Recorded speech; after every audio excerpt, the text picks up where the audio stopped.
Well, thank you for this opportunity you have given us to come together and be here one more time, Lord, to do what's right by the residents of the town of Fort White, Lord, and also by you. Pray that you give us wisdom, that you guide us, give us prudence, that we do ultimately what is your will, and again, the will of the people of the town. Amen. All right, I'll call this meeting to order, and we'll go to the pledge allegiance. To the flag of the United States of America, and to the republic for which it stands, one nation, under God, indivisible, with liberty and justice for all. All right, and we'll have Mrs. McPherson, if you would, do the roll call Okay, Mayor George Jacob Thomas, here.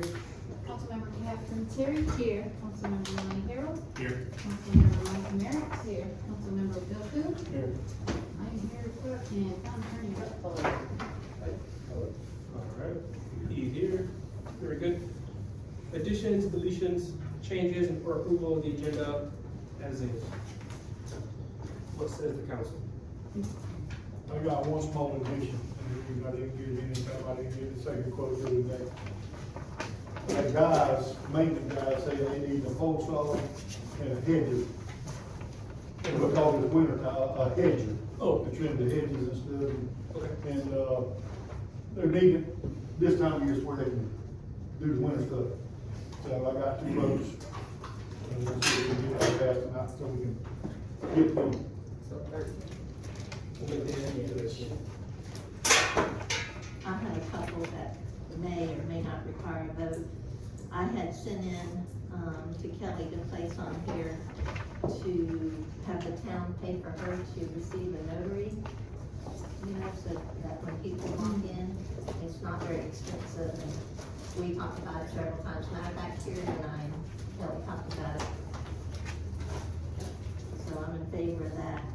And then I have a question. This is about Dee's Park.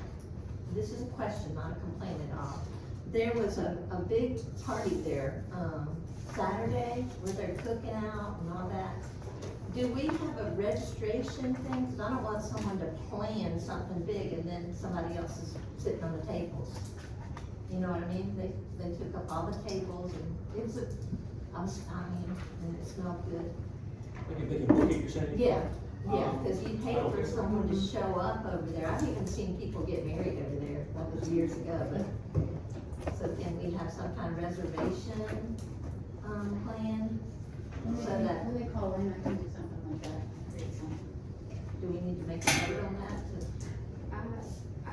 I think we do, I mean, no bigger cities, you can reserve pavilions, but not the equipment, because the equipment is like the play assets itself Right. is open to the public. So I think you can reserve pavilions, but not the equipment itself. You can't reserve the whole park. And I didn't see them on the equipment at all, and when I say spy, I'm just kidding, I mean, it's in my yard practically.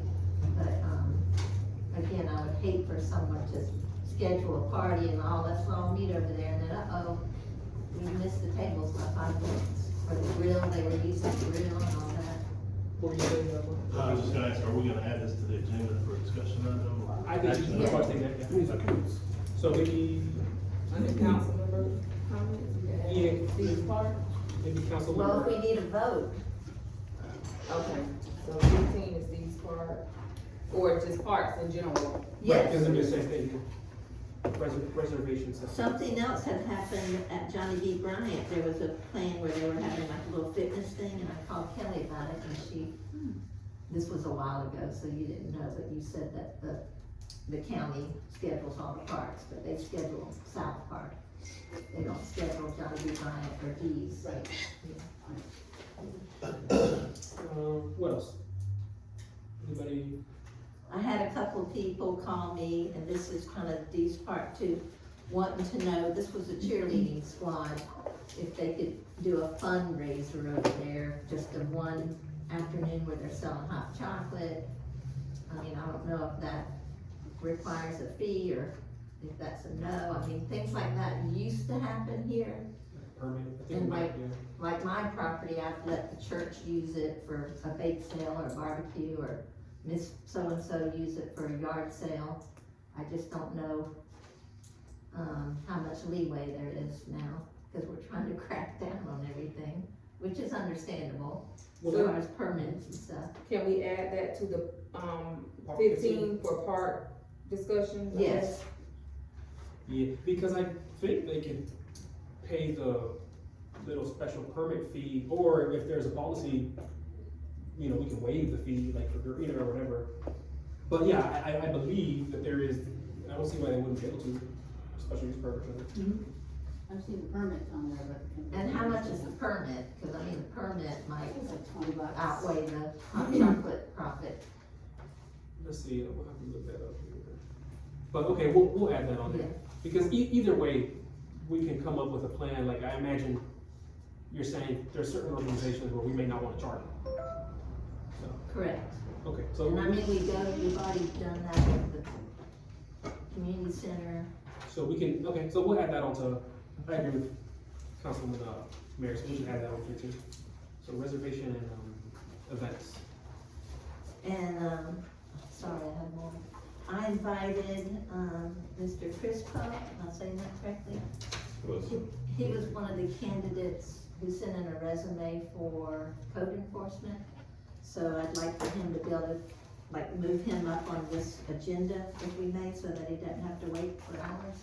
He's already worked a full day. And then I see Miss Maggie sitting out there, I'd like to move her up as well. Okay, Mr. I'm good to go. How do you- time.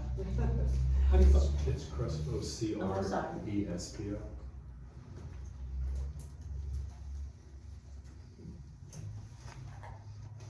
okay, I think I find, okay.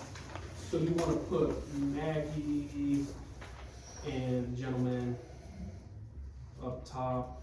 Now, Are we expecting Michael, Rankin? yeah, that's her right there. He may I'm show sorry. up. I'm sorry.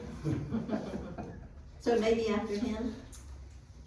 Like 4A, land cleaning, invoice, that's what you're talking about? Yeah, up there, after 4. 3A, 3B? Yeah, we could put, 3A, 3B, for white cleaning staff. Oh, yeah. staff report. Yeah, okay, 3A, Thank you. no problem. 3A is gonna be, Mr. Costello. Mr. Wolf, Mr. Crespo, 3B is Ms. Maggie. and Wolf, Mr. What's your last name, man? Green. Great. E on the end. E on the end. 3 E's total.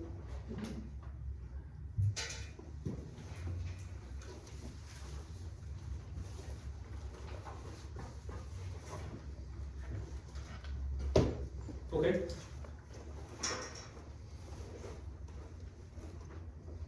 But you didn't have anything to add aside from those that? No, that was it, just that one full time. We got anything else? Thank you. No? Okay, well, I have a couple items that we'll talk about in discussion. you want to, okay, yeah, so, I have a little information on the clarification update from Joshua Clemens with Civic Plus. And, also I have, some information about that monies that, they talked about in our audit that they said might be, might need to be repaid or something. Anyhow, I got a little more information about that, so. okay, so 4 is the, Complication update. or civic, yeah, the qualification of it.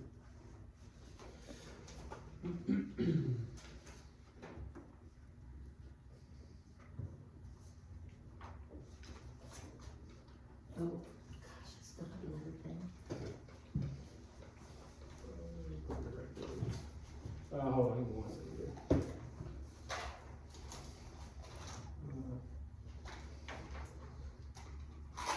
Audit update, audit expense update from here. Yeah, the audit, fee to the county, I guess. Okay. Audit fee. I guess it's a grant reimbursement fee or something, I don't know. Okay. Okay, Council. The yard sale was really successful, and Gardening for Change does so much. I was hoping that we could just buy them a little plaque, appreciation plaque, because they could draw the crowd, and then, If it's pretty cheap, you could probably just I know that, But I you mean, want- she you want- yeah, can, she she can can do that, but I just wanna Make sure clear it through everybody- y'all. everybody good with it, okay?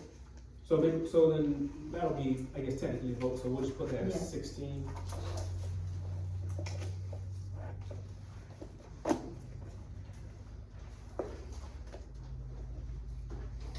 What's Gardening for Change? Gardening for Change.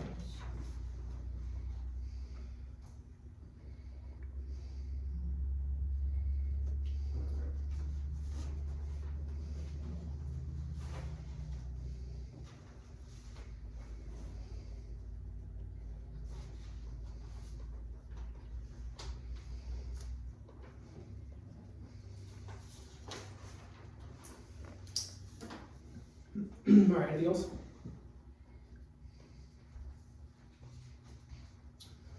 All right, those looking for a motion then to approve it with these changes, these amendments? I'll make a motion to approve the agenda with the changes. All right, is there a second? I second. All in favor, say aye. Anyway. Any opposed, say nay. All right, motion passes. Then we have the approval of minutes for 10/20.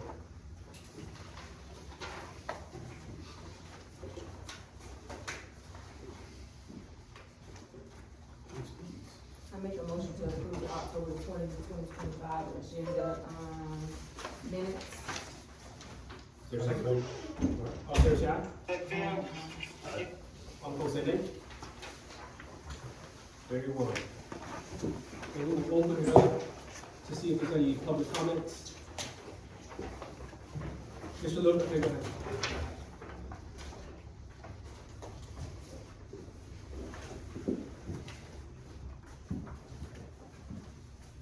Thank you very much, Mr. Mayor. Just got, 3 pages. These agendas, these last minute changes, I don't know anybody else that comes and starts a meeting with all these changes. Here's an item for discussion that just wants to be discussed, and a council person comment. That's fine, but this other stuff, we're taking action, you have a new policy here. Doesn't say road policy, it doesn't say where it came from. Public doesn't know about this policy. I don't believe it was in the agenda stuff. I think I know, I can say it wasn't in the agenda stuff, I didn't see it unless the agenda stuff was modified sometime yesterday, today. 5 days ago. Number 8. It's on it, is it in the backup material? No, but it's on the agenda. But it's not in the backup material. Public has a right to know, as your attorney will tell you, what's going on at these meetings. The public might not agree with this, or may agree with it. But the public has a right to know the pendency of actions before this board. This is not an exigent circumstance. And Mr. Ford is here tonight, he will tell you that it's very rare that the county puts something on the agenda at the last minute unless it's time sensitive and it's an emergency, like a last minute application for a grant. But you guys do this at every meeting. The second thing is, there's no numbers on the agenda pages. So anybody that looks at the agenda doesn't know the numbers of the pages. And the short agenda, which says what's on the agenda, isn't connected to the agenda packet. I don't know anybody that does that except you guys. And that started before this whole board and stuff were here. It doesn't make it right. It just means that's what's been done. So when I do it, I have to slide the thing over so I know what's going on.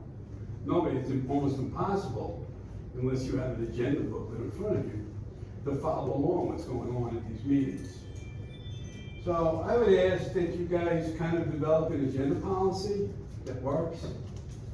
And I think Mr. Harold is the one, he's the policy guy.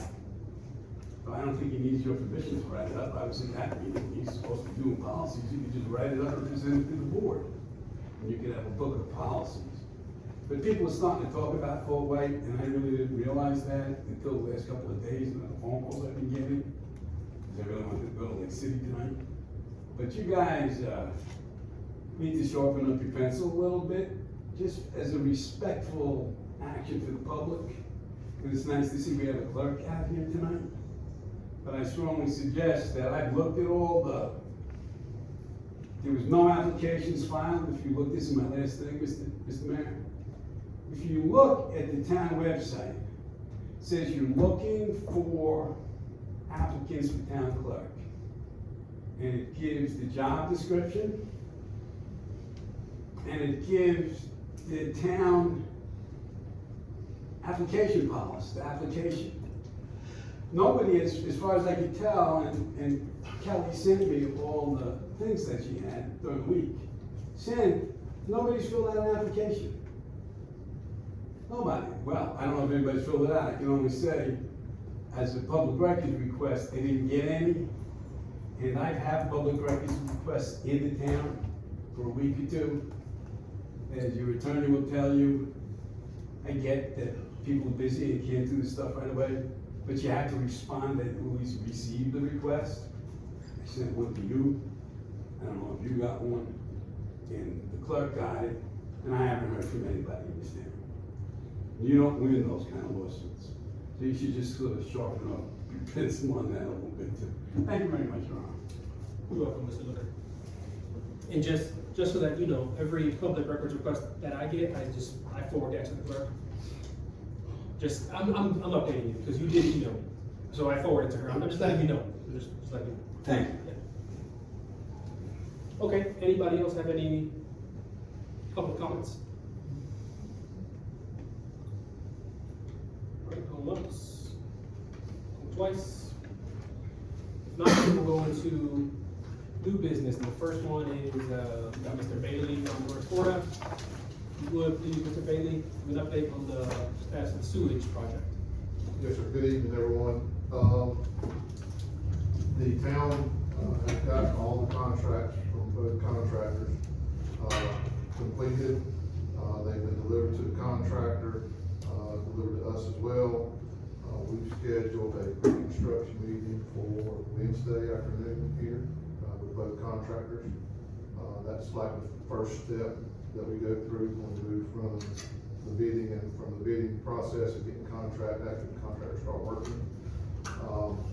We anticipate issuing the notice to proceed effective for that date for Wednesday. So that means the contract time will start for those contractors this coming Wednesday. We'll help the town process all the paperwork, we'll review pay requests and all that, we move through construction and all that, to make sure that the work's being done in accordance with specifications and all that before it comes to the town here for final processing, okay? So that's where we're at with that. I do understand there's still a one or two maybe easements we still not acquired yet, so we do need to get those finished up. We will, try to schedule work around that as far as any immediate work that would involve those couple of easements, but we do need to get those done pretty quick, so we can finish that. Okay? So that's where you're at with the wastewater plant. I do have some exhibits here, just FYI.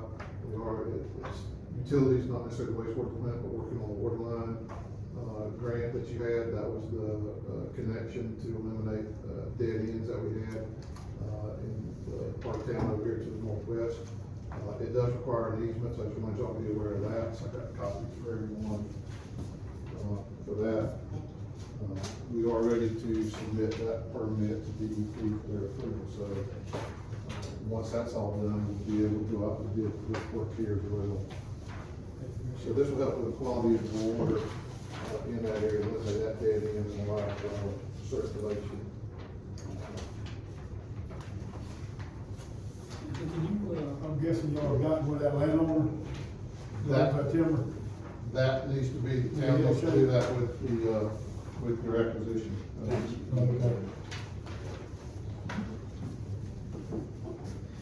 think, We did, just to kind of remind you, we talked about it a while back, but this is all coming off those properties,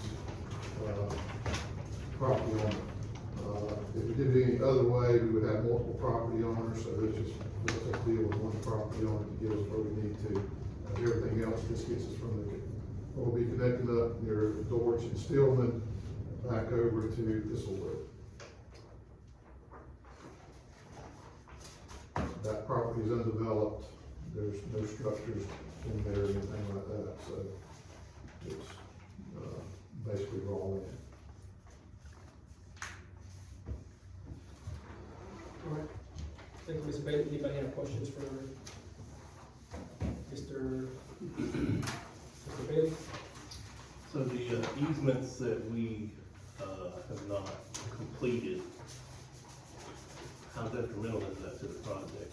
I mean, is there some room to work around those until we get that? There's room to work around. I know we had one, I'm aware of one property owner that wanted to revise it on that, and we worked on that and can take care of that.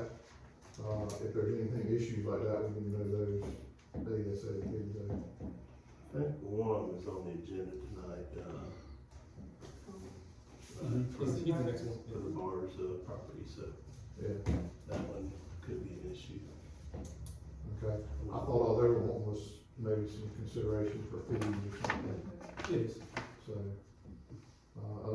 My understanding, it's not necessarily the easements that concern, there's wanting some concessions. So, the one I'm aware of is up over there where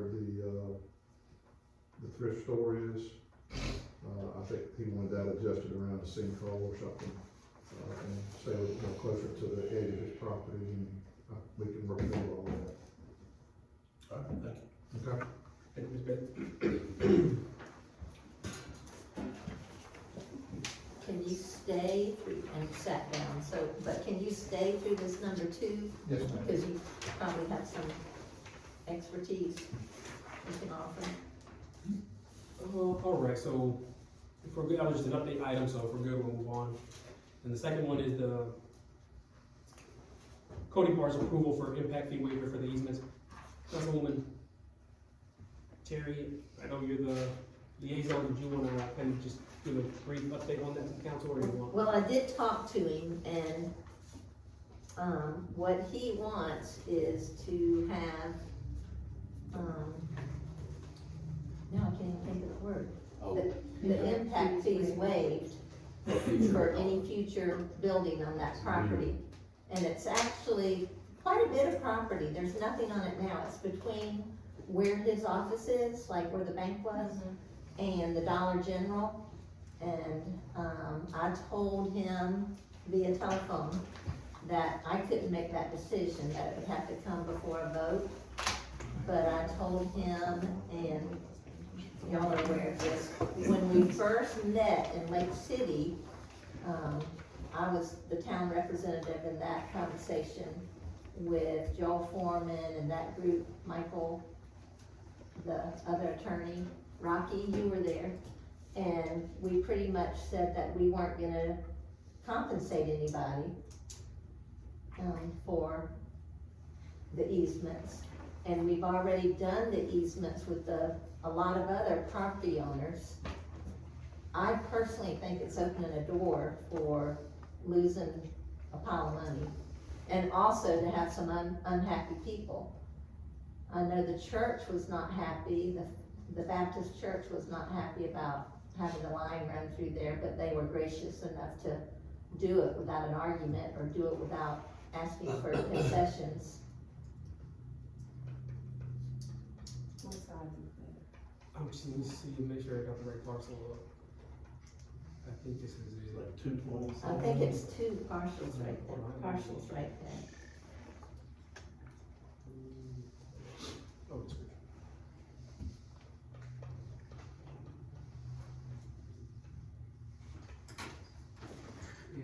And he was pretty adamant, as in, if if you don't waive the fees, you don't have the property, you don't have the opportunity to run the line there.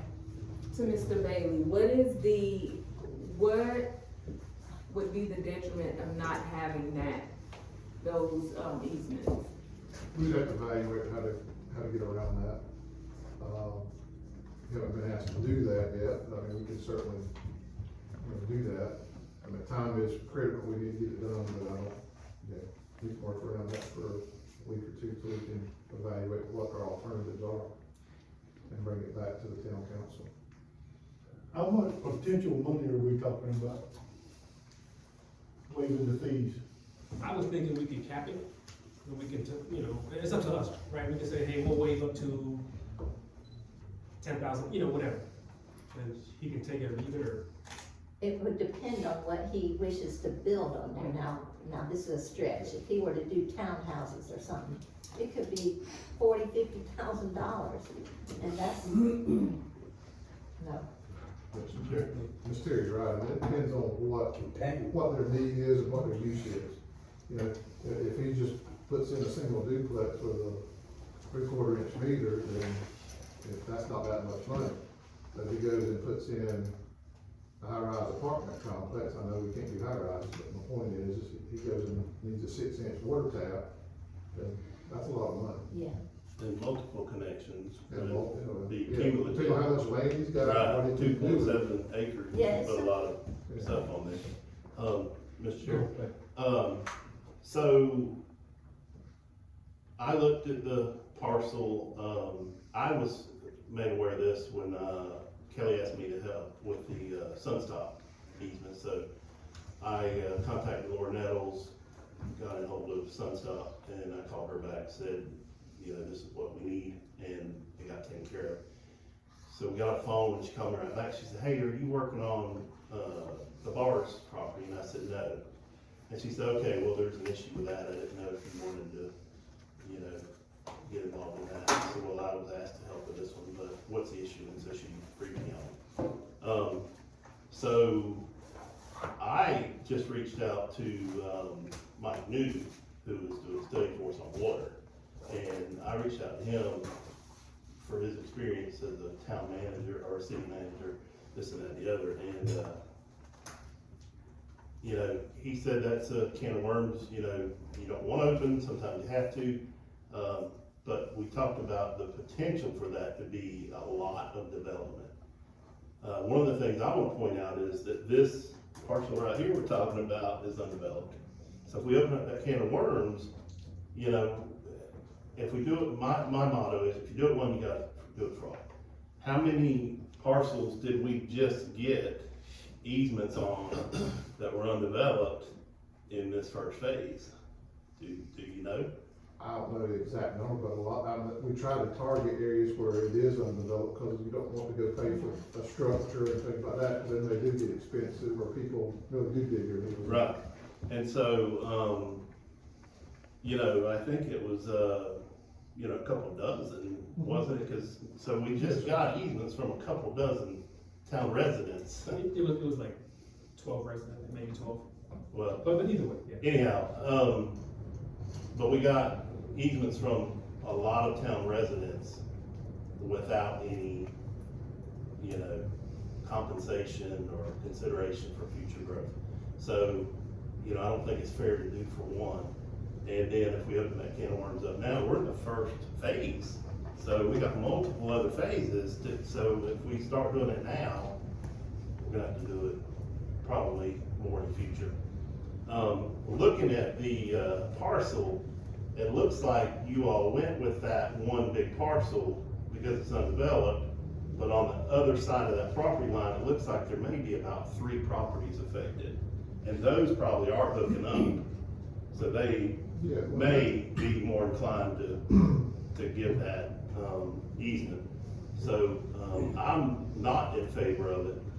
And when I talked to Mike New, he explained that your impact fees are to pay for the expansion and the growth of the system. That's correct.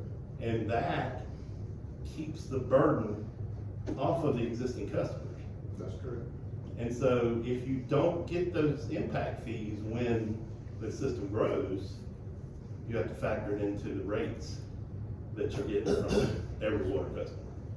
So we give him an exception, and then when he decides to hook up multiple connections on that piece of property, we may have to raise the rates on all the citizens and businesses of the town of Fort Wayne. I don't think that's fair. I personally would be in favor of looking at moving it onto the other side of the property line if we could. He Let me ask shared, the attorney real quick, go ahead, real quick. he shared with me, and he said nothing was in stone, but, potentially he would put a warehouse there that goes with the well business and the plumbing business, as well as additional offices. And so that, like additional offices, additional rentals, as far as hookups. Mr. Terry, I appreciate all that, but I'm all honest with you, he can sell it tomorrow. Well, that's You ain't got no control over it. But I was just So- trying to see what, if you'd say, yes, that's additional hookups, So, but, maybe that's possible, and then that's the issue whenever you deal with property, is you can sell yours tomorrow and somebody else can say, I got a totally different idea of what I want to do. that's a great. I'll allow, point. Town Mr. Bullock, go ahead. What are your thoughts So on it? you do have the ability under Florida statute 163.31801, subparagraph 11, to waive impact fees. However, you need to have a policy in place to even do that. So the question would be, do you have a policy in place to do it in the first place, even if you wanted to? And then it becomes, should you? Because like you're talking about, it may be that once you do it for one, why don't you do it for the other 13? And then how are you gonna do it for the next 20? So it is a bit of a can of worms. The gentleman doesn't appear to be here. So I don't know what, but you're right, it could be, you know, if you say it's for this, then what is that? And it, in all fairness, it has been done before, but typically it's done in an environment. I'm not saying Columbia County does it, but Columbia County can do it if it brings economic development, but they're gonna get the benefit of the taxes of the economic development. And currently, the town of Fort White gets no benefit other than the citizenry gets the benefit of having economic development. You don't get any revenue from that, so to speak. So, it's something else to consider. I agree with you, Councilman Harold. On this, but from what I remember looking at when Kelly was sending out those easement updates, I think most of the people do have something to where they are gonna get like a free hookup now. But even if everyone else did get a free hookup now, and he was the only one that didn't, in the future,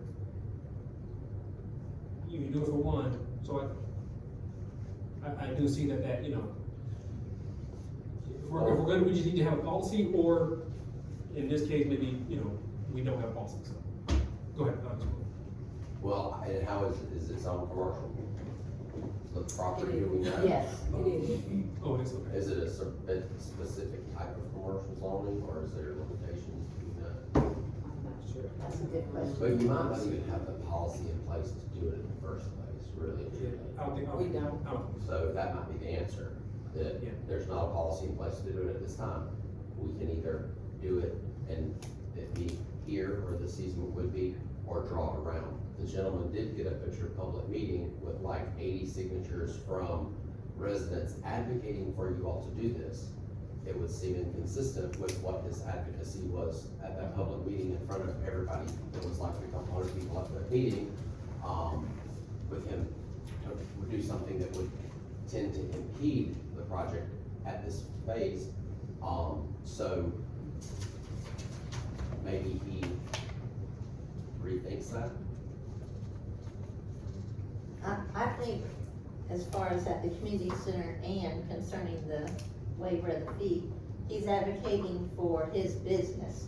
And I don't mean that negative, I mean that kudos for him. But I stand firm as it opens a can of worms that we can't do. That's not fair to the residents. And Kelly, I'm speaking for you and say no if this is not true. Each of the ones that I've talked to, I've handled very gingerly, as in, we're not here to compensate, we're here to help the town of Fort White, and it helps you in return. And I had that conversation with Cody, but Cody was, you know, well, it's my property you want, so here's my conditions. It seems to me like the attorney answered, I mean, we don't have a policy in the first place. So even if we all did want to, I don't think we can, so we can open it up, floor's open for a motion to deny this request. Again, And with that, to investigate about rerouting. And before you, If I could make a suggestion, I would ask you to table it, let us review it and see what we can do, and then make the final decision once you got additional information. Well, I respect your, but we can always put this back on the agenda. Again, at this point, I'd like to move that we deny, the request to, waive fees, impact fees for future development of that. for this parcel. Parcel. Okay. Is there a that second? motion? Yeah, he moved. Yes. That's a motion. I second that, out Second. of fairness. All, yep, all in favor, say aye. Aye. Okay, all opposed, say nay. Nay. All right, very good.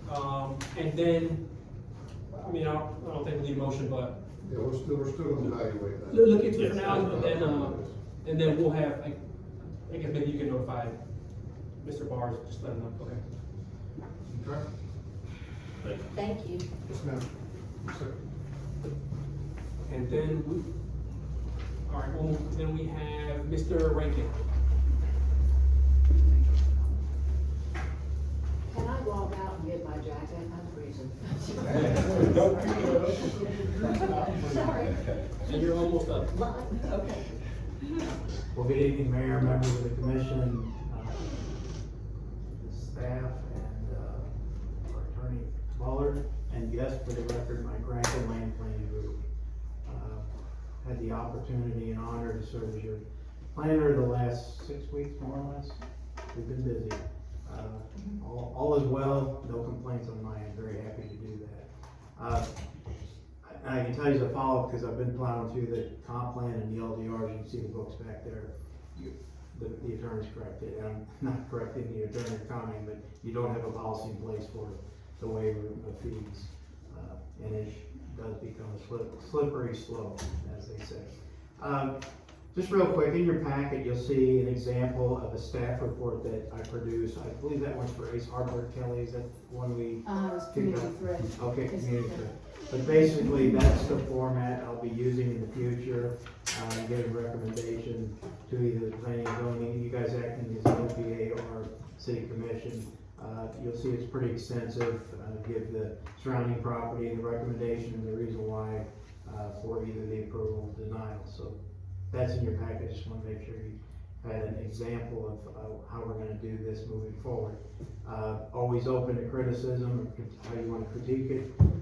No pride, no authorship here, I'm just, here to serve. Also, I talked to the mayor briefly and Kelly about, coming to the board, through the attorney with a proposal for a schedule of fees for, in what in my opinion, is fees that you're missing out on. And it's not to gouge your applicants, but it's to make sure they pay their fair share for development. Many of the cities that I work in and the counties that I've worked in the past, you always have fees in place that cover administrative, and any legal advice for any plans that are coming through, rather than cover that on city funds. So I'm gonna bring a schedule of fees to you. It'll be reasonable and respectful to the community and how people develop here, but also an opportunity to generate some additional income. These developers that build, most of them assume and understand they're gonna pay fees. So, if you hit somebody with some fees, I'll use the example, Kelly and I were talking about a certain application, and I told her, I said, typically you charge about $450 for that application, and all we could find is $50 to cover that. It would be a situation where most people would understand and accept those fees that they would be charged to pay. I can give you examples of cities I work with that fees, in my opinion, are excessive, so, but yet the developers pay for it because it's the cost of doing business, and unfortunately they pass it on to the client. I've been researching the comp plan, and last I can tell, it was updated, it's 8 May 2008, and by ordinance 15409 on Veterans Day in 2010, 11/11/2010, it was updated. And it's a 2030 comp plan. And then the LDRs, were approved in 2013 of June. Respectfully, you can see we're kind of living in the 80s here, so we need to, step up and make sure our LDRs and our comp plan syncs up. We'll start with the LDRs and again, get it to the attorney for review, for your consideration, update some LDRs, and then the comp plan. The comp plan is fairly solid, but respectfully, there's some holes in it to where I'm not sure the update that was done years ago, prior to many of you, if somebody could challenge your comp plan, we might be in a situation where you have, as an example, somebody could put a light industrial development next to a C2 zoning, which, because of the argument the comp plan, doesn't cover that. So we'll make sure we're pretty thorough in that. After the first of the year, I'll come back to you with a plan that would update both the comp plan and the LDRs. Currently, we're working on 5 different projects. I think we've kicked out about 4 or 5 other projects, and I've had a few people inquire. It's funny that in my circle, people know that we're now doing some planning for Fort White. They're starting to ask me what kind of development opportunities are in Fort White. So with the infrastructure you're putting, it's coming. You're gonna see development. So we wanna make sure the LDRs and the comp plan is solid. And then I wanna give you my commercial. I've been working with Kelly now for quite some time, and we communicate almost daily, either email or phone call. You got a pretty sharp individual there that's rapidly learning her role.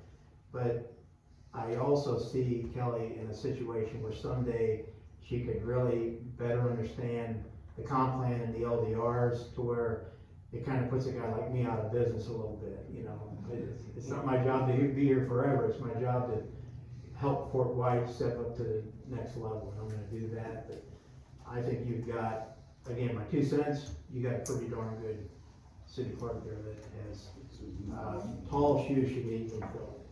That's my report. I'll answer any questions you may have. Thank you, Mr. Rankin. Any questions here? Go ahead. Yeah, Councilman. First of all, report, I love it. Thank you for that, I appreciate that, that's very, very helpful and informative.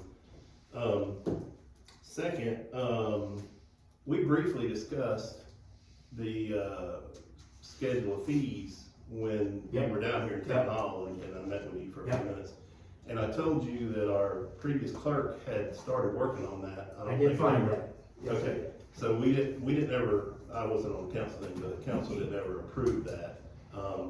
But you talked about like some nightmares. Can you give an example of one of those nightmares, like some big commercial development that comes in and the amount of money that the town could have to foot if those fees aren't in place? Yeah, Fruitland Park, Mineola, Mascot, Groveland, or situations where, as development was rapidly occurring, they didn't have the mechanics in place to recover fees. And there's one project in particular, a rather substantial residential development, that the city lost thousands, if not hundreds of thousands of dollars in capturing fees that developers expect to pay. This isn't gouging, this isn't hitting a developer with unfair tactics, it's fees that developers understand and are accustomed to paying in other places. So there's been several cases of that. And respectfully, you're talking about, waiving impact fees. In my opinion, I'm not an attorney, but in my opinion, when you waive impact fees, you almost need to do it in a variance format. And a variance is basically respectfully breaking the rules, not just Fort White, but breaking the rule and modifying the rules. And there should be a hardship behind a variance. So when you waive impact fees, you got the young lady down the street that's scraping her money to pay all her fees, and you got somebody up the street that's negotiating to get their fees waived so they can develop their property. So it's a tough task to understand, but that's been some situation. And I can tell you, I've heard numerous times where somebody would say, either you waive my fees or I'm not gonna build. If it's a good product, they're gonna build. You know, they're just gonna build because they know they can pass it on to the end user. There's some negotiation for right of way and green space and donation of property that help massage impact fees, but, you know, I don't know of any projects that I've been involved in that walked away because they couldn't get their impact fees waived. They wanted them waived, but they couldn't get them waived, you know. Now, there's some cases, post office, schools, certain people that say, here's our plans, this is what we're gonna do. As a courtesy, you can look at the plans, but you can't charge them anything, so. Yes, ma'am. So back to talking about the impact fees thing again, because I voted no. I didn't vote no that because I disagreed with it. I voted no because we're basically jumping to a final conclusion before knowing our options. So in your history of doing land development, is it a wise decision to automatically just decline it out the door before we know what our options is? So say we don't have a workaround or something that's gonna work with our timeline, then we have to go back to these people and say, hey, and now the ball is totally in their court. So with your experience, is it wise to know all the options before declining? If I were in your shoes, and I'm not, so it's easy for me to make a comment, but you heard this gentleman and your attorney basically say, hey, you guys we can just table this until we get all the information, or you can deny it and bring it back. In a development, if you deny something, sometimes you have to wait up to a year to bring it back. So it just depends on what the product is. But, you know, you got one shot at it. You know, you got one shot. If you make a decision that costs you and you can't recover that, you know. Correct. So I would lean more towards recommending tabling something, to date certain, so you don't have to re-advertise, so you've got time. And it's just like doing, let's say we got XYZ company that wants to build down the street, we take them to first reading, and you guys approve the first reading, knowing we got issues that we need to work out between the first reading and the second reading. Gives the opportunity for the attorneys to get together, the planners to get together, and kind of work out some of the concerns the commission may have, and the developer that may have before the second and final reading. And if it's larger than 50 acres, it goes up to Tallahassee for several weeks, so you've got more time. So I'm always one that would, you know, I've asked many times in the past, you know, if I could have this table where we can reconsider it with staff, it with the attorney, and it tends to work itself out. Good projects survive, you know, they survive the test of time. Great projects, you know, few and far between, they work themselves out as well. I hope that answered your question. It did. Okay, so that one was an update, but I think you have one too for the invoice, you got the next one too? Yeah, it's like for $150,000 invoice. Kidding, I don't even know what, I told Kelly I didn't even know what it was. My secretary sent it, so.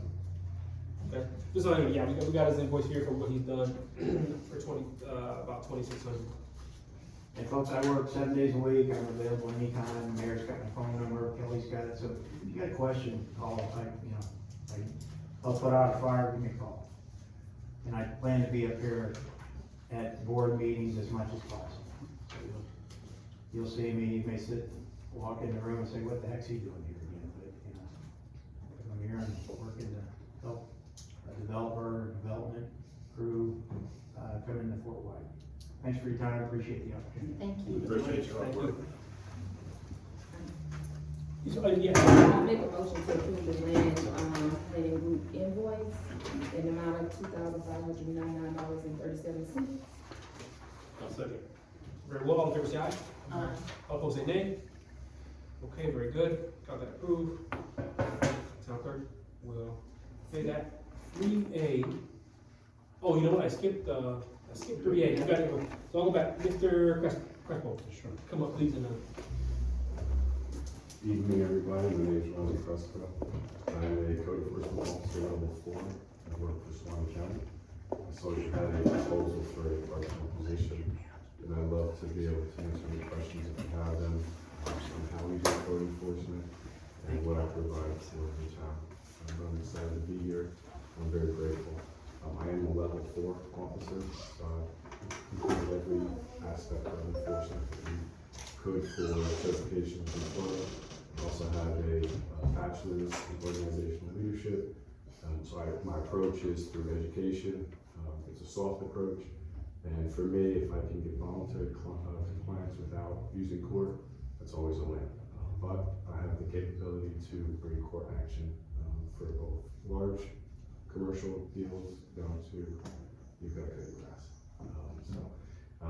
Hopefully I'm a pick for you. If not, I understand. I'm glad to be here. Thank you very much. Questions for? I have some questions Yes. and comments. First, I want to go back to the, thing with Cody Bars. I'm not against Cody Bars whatsoever, but I just think, and I keep using the term proactive, I think we need to set examples and be proactive, because this development is coming, and that's partially why I invited you here tonight, to see if you could help us in that respect. But if we, give favors, and I don't wanna say bend rules, but to me it's bending rules, it's just gonna open problems. So that's what I'm saying for that. With you, we're in a town that is just about broke, to be sarcastic and realistic at the same time. So we need to be proactive with some code enforcement, so that you or whoever the candidate is can educate the new businesses as well as the businesses that are here now of expectations, and maybe knock on doors and say, hey, your yard needs to be mowed, but I'm not gonna give you a citation for it. And so we want to see how we can negotiate, or I want to see how we can negotiate with you concerning the least amount of time we can have from you, and I'll flat say the least rate of pay that we can have from you, at least initially. And none of this panel, including our attorney and fill-in clerk, knew that you were coming. I called and asked you this morning, and you graciously accepted, so I appreciate that.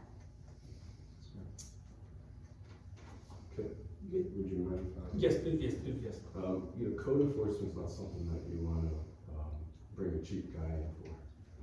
You're just going to cause more problems. And when I knock on a door, I'm trained on how to do that, and I'm trained on de-escalation and making people feel comfortable.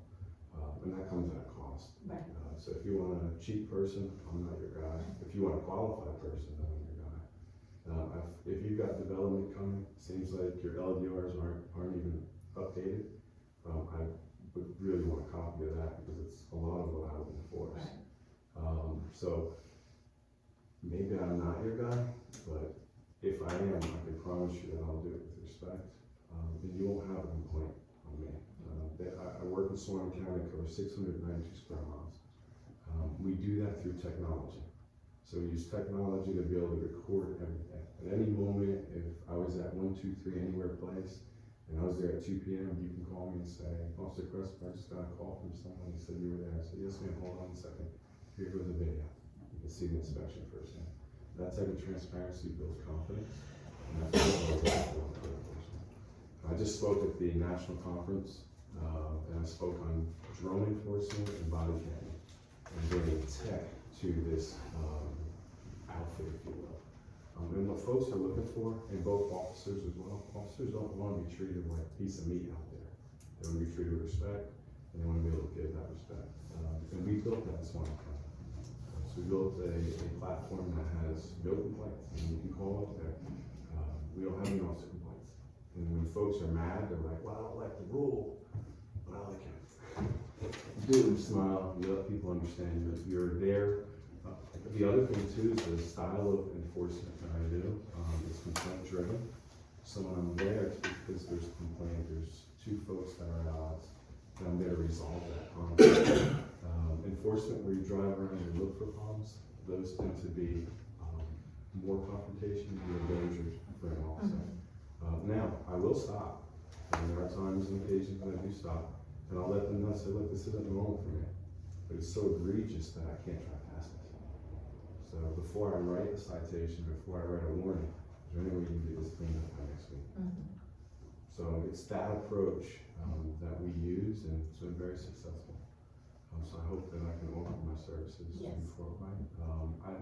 From what I've gathered, if your LDRs are, still in the works, it means that you don't have any legal framework and you have no department that's built.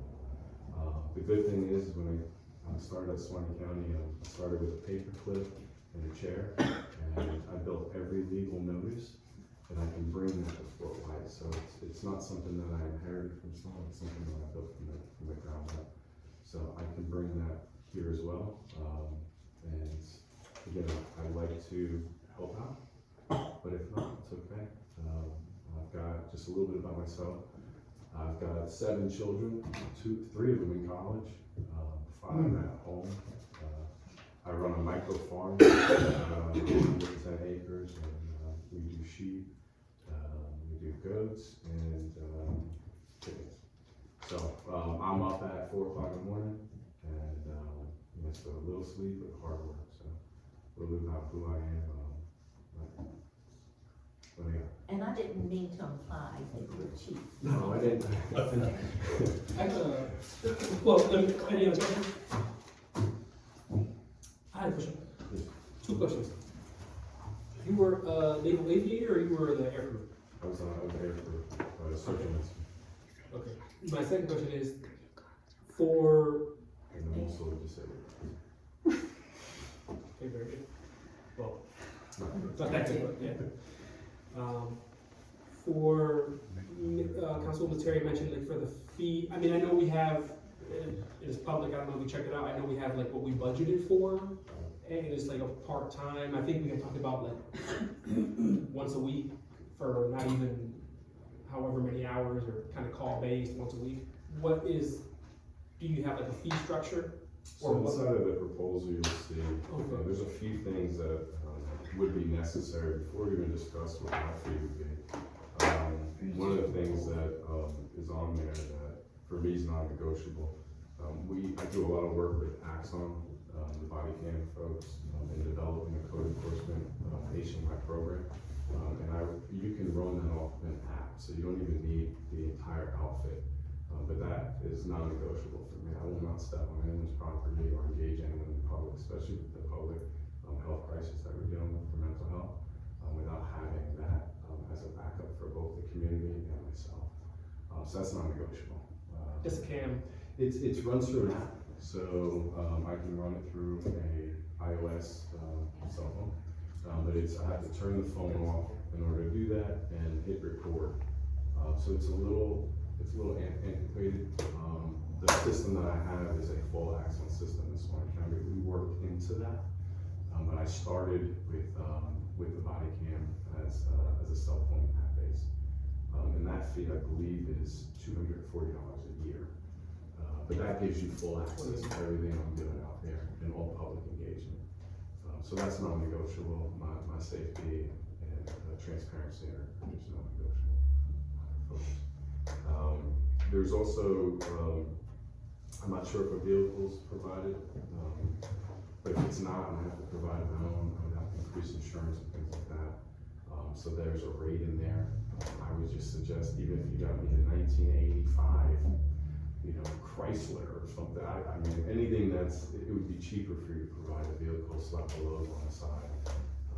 I don't care, I'm not into comfort, but I am into showing up and representing the town properly. And I don't think you establish real code enforcement with a guy showing up in his Honda Civic. Not that I drive a Honda Civic.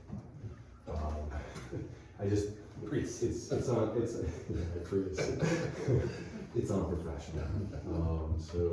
But if you want to go that way, I mean, you can slap the sticker on. I do drive an F-150, and it's white, and it probably does look like a government vehicle. But I would suggest you not go that route.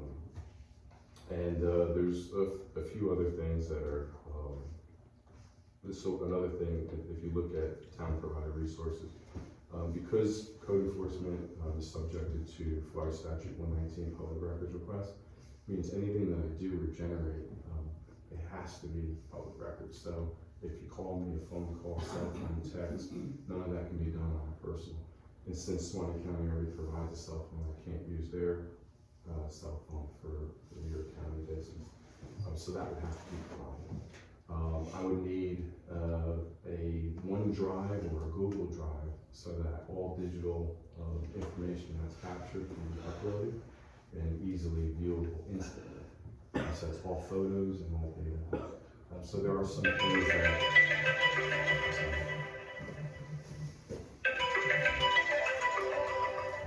Where is this proposal? You have a proposal? Hold on, go ahead and finish. So there are some things that would be non-negotiable. I would suggest an email that would establish for code@fortwhiteflorida.com. They're simple asks, but again, if you're going to start something, you gotta realize it's an enforcement agency. There are cases that I have prosecuted, unfortunately, have gone to John Durrett and have gone on to be criminally prosecuted. I work with our fire department. I work with Swanee Valley on theft of power. So there's a lot of high-risk inspections that we do. All fires, when they're, all fires come to my department. We go out, immediately make contact within 30 days. And we help folks work through their insurance process to get the house either torn down or repaired. Because leaving it in that condition or not getting boarded up ends up being more work, higher risk for the town. So there's a lot that we provide, as a service that I would be bringing in. But there's, either a computer or an iPad. These are things that, again, I can't use my personal stuff, because then I have access to photos of my children. And that would then be subjected to public records requests. I think those things, also, identification is very important. To show up to someone's property and you don't have proper identification, to me is non-negotiable. So, work with your sheriff's department, they can do background checks, whatever they've gotta do.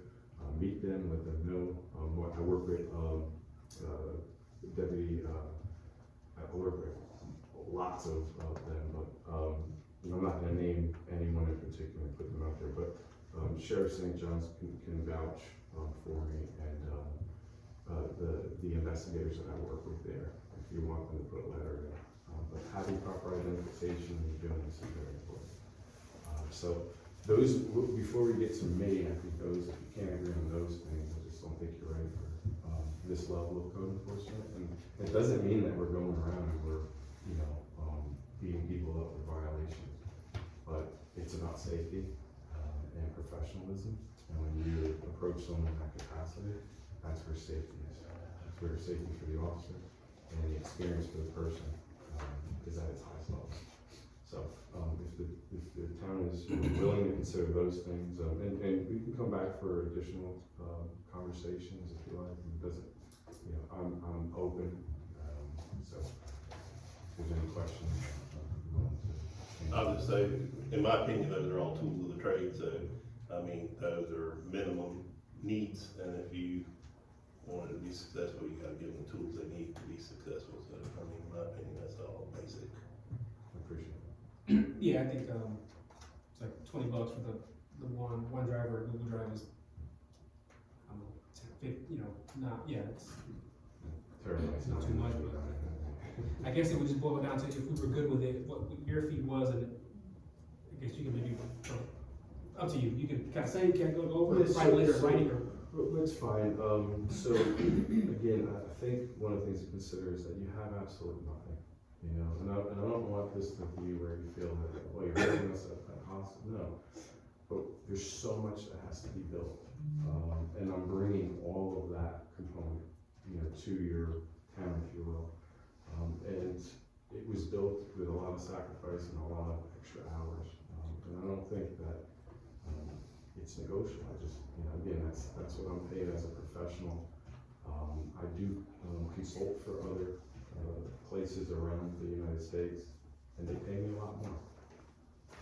I consult them on how to bring up a drone program, and I get paid a lot more for that. So, but I would give you the same dedication that I give Swanee County. I'd be here on time. I wouldn't cheat on any lunch breaks or anything like that. I don't steal time. And I guarantee you won't have a complaint about me. And that's what that would have. If you start getting complaints, it's going to be a headache for all. be a good idea to do a workshop, Maybe, because he's yeah. essentially told you, like, what the cost of setting this up is, and you budgeted in your budget for X number of dollars. So maybe if you can figure out in a workshop kind of discussion about, generally speaking, what the costs of the things he said are, because those are the costs, then figure out what your budgeted amount is, then figure out how much money you have to devote to a code enforcement officer, like, i.e., how many hours you can buy, but in that, like, how much is it per hour for your services? Because I think that's what they were kind of asking, and we got into costs and all I'm those around things. $60. $60 an hour. So you have an idea there to like apply that to the 20,000 we budgeted for this? I think it's 30. It was, I think what we passed was, well, Does that include vehicle? it was 12,500. We were thinking maybe 1 day a week or something. It started at 20 and then they got reduced Yeah, down to reduced some it. other stuff was. And we reduced it, and then we have, now in there, we have wiggle room, because we have 10,000 for a vehicle, but it was like I was saying, if we wanna, if he needs to go on a call, if we wanna let him use the truck that we got, it's up to the council, then that would give us another 10,000. Or not, whatever the council wants to do. That's just to kind of give a number to it. It would average to, if I was to work 1 day a week, it's 4 days a month, essentially would round out to just about $2,000. That's what the math would be for me to be here. For a month. For a month, yes. So like 24,000, then figure out like what the costs are, and then figure out like what the shortfall is, and then try to figure out like, can you afford it? Because you're, like, what you budgeted for, what he's 22. quoted you as is like greater than that, and you also have costs, and he is correct. You're starting from the bottom up, and maybe some of the things he shared with you, you didn't have, like, in the theory of, hey, we need to do code enforcement, and people say that, but they don't necessarily always know, like, the things he's saying, here's what has to happen, like, you know, this, that, there, or, like, his level of service. To build the whole program. Okay, so maybe, what does the council want? Do we want to table it and have a separate workshop, or either way, I don't think we're gonna make a decision on who we go with tonight. Is there a proposal in the packet? No, Okay. I think Councilwoman Okay, 'cause I was Terry missing. invited him, and we allowed him the opportunity to come up and speak and explain himself, yeah. So, I'll just say, if you don't mind. yes, but, I mean, everything you said sounds good. So, you know, I love your presentation. I actually researched you, found your application with High Springs last year when we first started. And I think I called you several months ago and talked to you. And, you told me then that you built the Swanee program. Honestly, the fee, the hourly rate is the only, issue for me. I mean, and that's just because I know what the town's working with. So, you know, if we had the money, I wouldn't have any problem with that, but with us maybe not having that in the budget, that would be the issue for me. So, I agree, we need to have a workshop and see what we can afford. I want us to keep in mind that we have compromised in the past with money and not getting qualified people and turnover and all of this, and I think we just need to keep that in mind when we do have qualified candidates, that we just can't make up.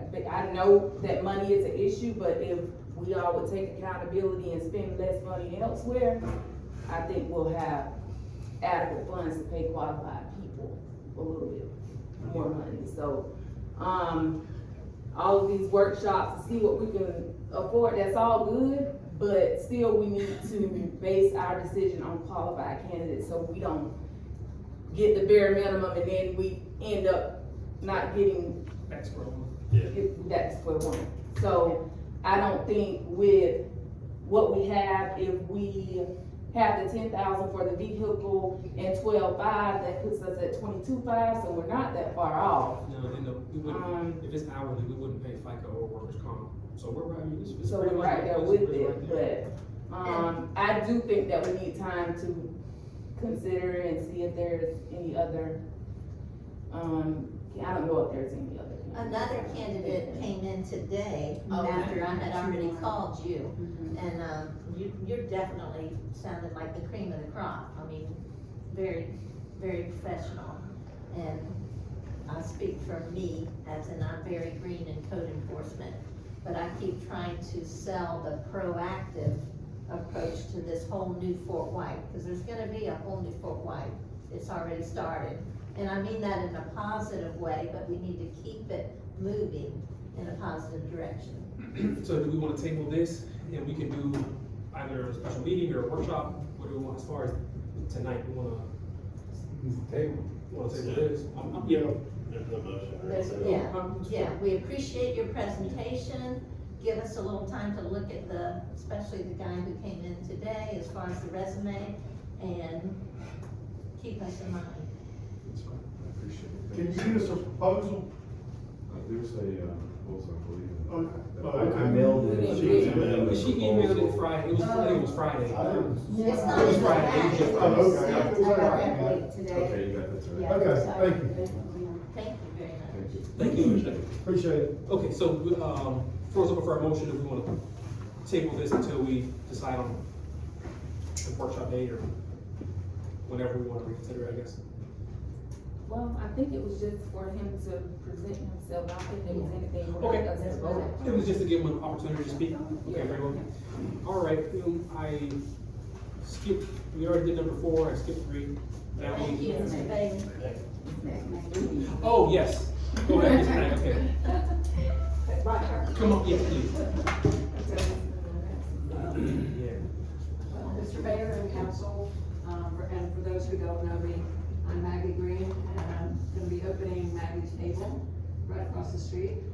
I don't get on Facebook, as Catherine knows, so I have lots of social media people out there, but I'm just not a Facebook person.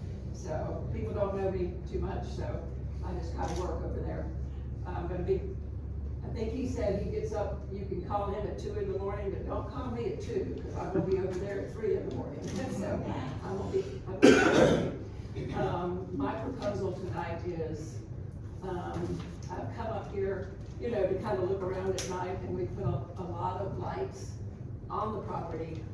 If anybody's driven around, and there's gonna be some more lights. But I've come up when it's not like, full moon and stuff, and all around the perimeter of the property is very dark. And I'm talking about on the, town right away, not my property. And I was just thinking it could be kind of dangerous. There's one little tiny light on the far side on Ellis Street, where Ellis and Cullen meets. It's but a really, really tiny light. And I just was thinking when people are, I think we're gonna be really busy. There's probably gonna be people parking, like where they park when they come on Wednesday on your property. And they'll be walking up there, but they'll still be on your, the town property. But there's really no lights around there at all. So I just wanted to propose, I don't know if there's any thought of, that the town could, because most of those poles and everything are on the town property, not on my property. So that was my thought. Because if we're really, we got in a parking, like bumpers and all today, because, the man I bought it from, Jim Lance, he came up there and he said, people won't know where to park. You think they'll just know, just drive up right there, but they won't. He said, you've gotta have some kind of, so we got that finished today, we're almost there. Where was the wastewater when I started? I'm like, goodness, but I couldn't wait because it's taken a long time as it is, and I know people think I'm not, I'm proactive, if anybody's seen me working, but there's been a lot to do. So I'm really thankful to be in the town, and I've gotten to know so many people, but that's what I wanted to ask y'all, what y'all thought. Because it could be potentially dangerous with no, and all in the town, and we are in the town, this is downtown district, And so I was thinking, shouldn't there be some lights on the corners or something? So, okay, you're asking basically for us to put light posts in there? Like light posts, basically? Okay. I just wanna make sure I understand Yeah. what you're asking, okay? I'm just trying to say, hey. What is the count, So you're asking the council to install like street lights to light up Something the like area? on the telephone pole or something, I mean, it's, I didn't know you didn't do this, but it's a reasonable request, because it will come back liability on us if it's all dark out there. And I think that's something. of Well, I've course, really done a lot, if anybody knows that block before I got on it, I mean, it's really made the town, I don't know, it's helped the town, I think. Beautification. Huh? Beautification. But anyway, those are on the city property, and it could be potentially dangerous, because it is so dark and there will be so many people. I think there's gonna be a lot of people. There's gonna be a lot of people, So that's just my request tonight. consistently a lot of people. Okay. It's scary exciting, so I wanted to know what y'all thought. I think investigate the price of We it, got it, and yeah. I think it goes through Duke Electric is what I'm thinking, versus We'll go have to to Lowe's and buy a floodlight. We'll have to have Kelly check that and see what that is. But I think it's a reasonable request. But I said, I think it's a reasonable request, we just Oh, need to thank you. investigate on. Yeah, the I cost agree. of it. I just wanted y'all to look, but I have been up here when it's really dark, and it's like, oh, I don't know how that would be. But we have made every measure, we blocked all of 47, so nobody can come in to the property on 47, because that's a major road.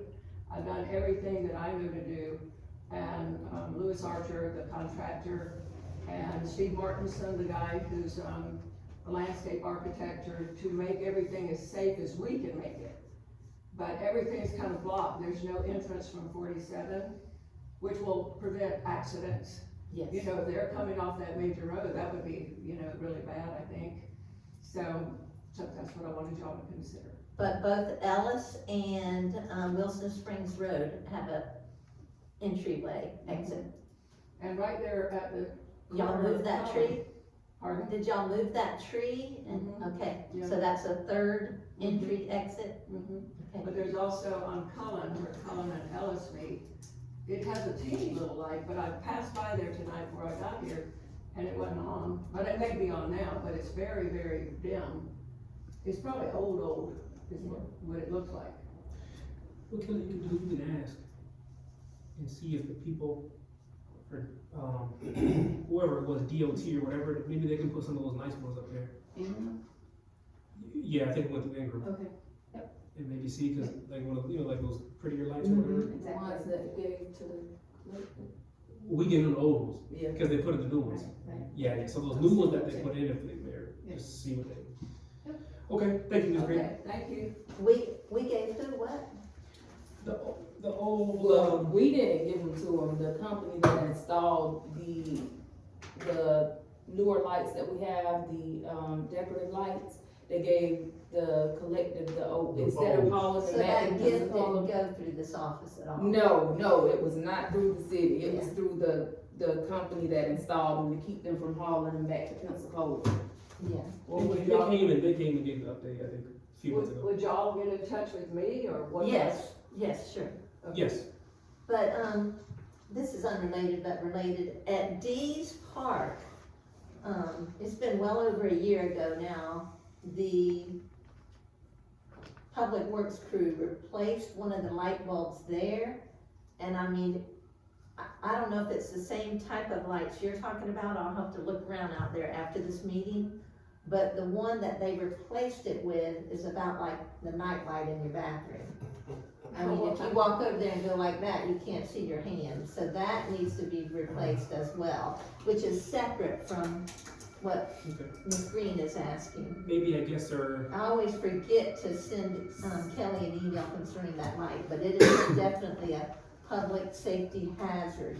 And particularly now with that little playground addition, I don't know that anyone will be sliding at night, but it still needs to be lit up. You don't know, they may be. Yeah. And I was gonna There's recommend, always someone under there at night, always. I was gonna recommend, yeah, do that in writing so she can issue a work order for the public. I always forget about it, Yeah. but, yeah. Thank you. And maybe, Thank you. help the guys check it. So It had come up on- once about that light, and I guess they said, I don't know, they couldn't, they have a safe way to get up, I don't know, but you I'll check with them. you get it. So on that light in East Park, a few years ago it was out and Connie was here and she had it replaced and they put it in there like a high output LED. And then when that burned out, they went and replaced it with an older type bulb that's not very high wattage. And when they did that, I called and complained about it then. And they said that was, they put a different type of bulb in there, but they didn't have the equipment to get up there and change it, so it's been like that now for a couple of years. And one time they even rented the tall ladder to go up there because they didn't want to call the county. I have access to a ladder that's tall enough to get up there, if somebody needs to get up there, so. Well, yeah. Will it be a? The county used to come and change the parts before all the squabbling. Years ago, What they was just run up there and change it. What are we squabbling about now? No, man. I don't think, well, I don't think I did anything, but. No, this is- I said before all the squabbling. This is Oh, okay. old. I ain't talking about lately, I'm talking about Oh, okay. before all the squabbling, the county used to come there and change that light for us. When we asked them nicely. Very well. All right. Okay, so the attorney's invoice, item 5, for approval.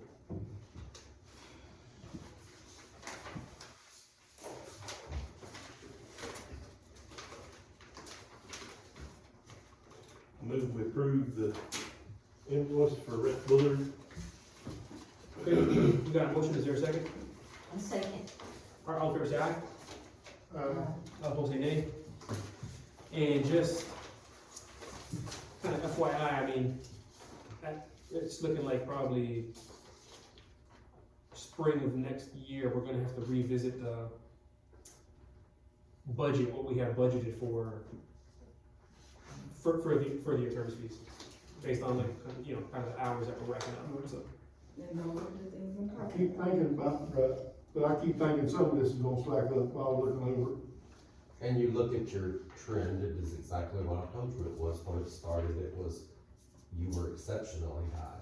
You've cut that in half in 3 months, so much better. Mayor, if I could, Very good.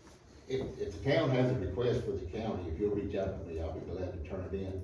We just done Walker's Way for y'all. I had a request for that, and the county come in and fix Walker's Way, side of the pizza place there. Okay, very good. And around there, so Then we would if do y'all have a request, I'll be glad to turn it in and That's what try I to get it was done. getting at, but Oh, cause I was gonna say to do it, but I felt like it was something I was like, oh, should I not? that's what I was. Am I missing something? That's what I was getting at. Oh, okay, all right. While they, Okay, very good. the county put a bulb in there for us. And I have a question. Where's Walker's Way? Right Beside here. the pizza place, Okay. and the park. Yes, and I've seen Mayor's that. Park and the pizza place, that road right through I there. just didn't know the name of the road, but Yeah. that looks wonderful. Yeah. Thank Yeah, we you. put more on this road than we Yeah. did Walker's Way, whatever Yeah. the name of this road is. I can't think of the name of it right now. It's when it comes back over to, Wilson Springs Road right there, Yeah. behind the pizza place there. Yep, We come all the way around and back to, Wilson Springs Road. fixed it. Very good, okay. Whatever was wrong with it. Very good. Okay, thank you, Commissioner Ford, appreciate that. And where we on? 6, I got lost. 6, okay. So a request to move Kelly into the role of the clerk. I put that request in, and after reviewing this investigation and a few things, I think we still need to wait and let our pool of applicants increase. I think she's learned tremendous and has been an excellent example taking on these additional tasks. But as Monica referred to earlier of us, she didn't use these words, but I'll say jumping the gun. Kelly's being compensated now, at a fair rate, and will just continue to gain experience. And it'd be nice to see her with a clerk and then her back in her role if it comes to that, or if we revisit and put her there. That's just my opinion. I was gonna say, maybe in December, we wanna do a workshop or something, because I think we got like almost 40, right? We got a lot of resumes. So maybe, I think you sent out the email if we wanna pick our top 3 or 4 or something. A lot of them are all not qualified. A lot of them, you think, like, You're way more qualified than I agree. almost every one of them. We got some, we got a couple good, so yeah, I mean, we'll work on that, so maybe December we can either make a decision or at least have a road ahead and kind of how we're gonna. In the investigative report, the attorney who was the quote investigator revealed that there was a clear example of hiring, not Kelly, but an unqualified individual. And I know I share a guilt in that, because, you know, I said yes after objecting to the person being most qualified in electronic skills, which were cash register. But sometimes, and I've said this before, you need to wait for the pond to have larger fish in it than just take whatever grabs your hook. So, as far as this agenda item, do we want to? Yeah, we'll take. Well, if we take it, we gotta take it up next week, so. I'll pull it back on. We could just sorry, I mean, can we just proceed with no action, or what, I mean, what do we? If you take no action, you could just put it on the agenda at a later date and make it an agenda. Yeah, I'd rather That's what we'll do that, so that way we don't have to. We'll do a workshop, because I think we need to do a Mike workshop. bragging on yourself, too. Yeah. I like Mike bragging on Kelly, That's- did you have trouble getting the clerk's position on governmentjobs.com? Yes, Cause I looked today and it wasn't on there. yeah, no, that, oh gosh. The fee was huge. It was a fee that they charged, and I would have to shrunk it down for the description, and then I got sidetracked and Okay. so I did it. I just know that, Alachua used it, Lake City used it, Florida Gateway College, you know, so I don't know what the fee is, but, we might get more people that are working for Right, a government agency if we put it on governmentjobs.com, so. yeah, I'm definitely revisiting. I think you put it, at least you put it on the clerk, the Florida Association Florida stuff. Association, Okay, so- Florida Cities, and Manager association. yeah. But either way, I mean, yeah, I think we need to do a workshop and just flesh out what, how we want to proceed and what, Okay. I would like to add, I think, Kelly, I'm directing to you, I think you really survived the storm. We have. Yeah, because we've had a lot of crisis in every area, and Yeah. you've come through with flying colors. Thank I you. agree. And it's nice to see you out of the cocoon. Yes. She's the last one standing, so. Yeah. Okay. I will say she's in the interim clerk spot and she's got the title and she's getting the pay, so. Yeah, I mean, she is the clerk Stay as until long we, as- yeah, she is the clerk until, okay, very good. I know. So, Stu, I'm gonna ask you please to keep it down on the thing. And we will proceed to item number 7 then. Findings from the internal investigation, actions suggested. I think, Councilwoman Terry. That also came from me, and Yes. I just voiced some of my concerns there. She had mentioned, I can't even think of her name, the investigator. Had Kendall mentioned- Manini, Had mentioned that, we didn't hire the most qualified candidate. Not from our pool, just from the world, And that's a learning experience for all of us. We're all finding out how detailed this thing is. well, the allegation was that there was a hostile work environment made by a former employee. The investigation revealed that, in fact, that wasn't the case legally. However, there were, things from the investigation that, came to light essentially as things that you can, observe, and grow from. Cause like, some things, if you didn't know it, you wouldn't know it, you know? But now, having gone through that, you know, certain things about hiring a clerk, certain things about office management, interpersonal, scenarios. You've gotten from 3 months ago to now, it's like night and day. And so, I mean, you all are to be commended for that, but ultimately the question was a hostile work environment being created, and the answer legally was no.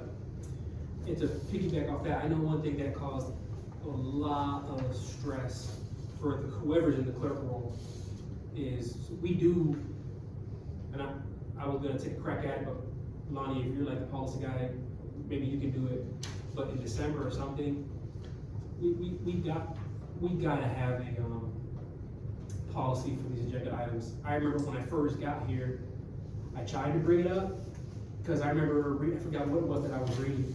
Last minute agenda changes are supposed to be for emergent circumstances, because what happens when we slap things on at the last minute is we deprive the public of an opportunity to have been noticed. Right, what if someone from the public had really something to say about Mr. Crespo, right? Or whatever, or whoever, positive or negative. If we didn't advertise it in time because we're kind of doing it last minute, we deprive that, we deprive the public basically of that notification. So I do think that's something that we can do better. We can, take a look at whatever, so. Sure. Yeah. So on that, I will say that I've contacted, High Springs, I've contacted Lake Butler, and I will contact Lake City and Brantford. But I've gotten their policies from High Springs and, Lake Butler, and I've gotten the policy that Kelly submitted a while back for us to look at and consider. So I am working on that, and I should have that ready before the next meeting for the council to look at and, decide what they like and what they wanna add and take away, so. Okay, good. I I think have it's a comment. it's a great, hold on, because we're gonna wait till citizen comment before we take anybody else. What's this item? I just wanna say, cause I've asked repeatedly that those meetings be advertised immediately. And like this one, which is today, I didn't see it until today. No, this one was definitely there. I mean, I don't know in the past or whatever, this one was there. On the website? Mhm. I see it. Yeah, it was. But to your point though, that could be part of the policy too. I mean, it's the third Monday, sorry. So, why not have 3 of them posted? And if there's a change, then that change is posted. And so we can talk about that as, as part of the policy as well. Let me see. I guess what else did we wanna? With the, internal investigation and actions, what was the final fee for that? So, the invoice, which I sent to Kelly, but then she Yeah, I already did, posted it on the website, so I can make copies. is like $12,000 some dollars. The amount that the, investigator quoted us at the beginning was like between $6,500 and $7,500. The investigation, based upon her estimation at the beginning, was a 1-day deal. It became a 2-day deal, and there was, quite a bit more paper for her to essentially decipher through. She said if you have any specific questions for her as to like why it ended up being more, she'll be happy to like, I can send those back to her essentially. But that was what happened. She planned to come here 1 day and do interviews and whatnot, and then that ended up being a 2-day process. That's what I was told. Because as your attorney, I don't have input into how the investigator does it. They're just doing an investigation for you. Then additionally, there was a supplement to the report that was also generated, and that was another, I think, 28 pages. The report was like 23. And that's just the report. So to create a 23-page report, imagine how many documents and however long you all talked to the investigator, but she talked to all of you, and Kelly, and Gary, I don't know, did she have to interview anybody else? I don't know. She interviewed aside from the council members? Yeah, I don't think she did. I don't know. I don't think so, but. I know there was documentation from, there was documentation from prior years before I was here, so, you know, it was just a lot more, I think, to it than she initially thought. My question for the amount was not to downplay her work or what she did or whatever, because I was the only council member that voted nay Right. against having this done.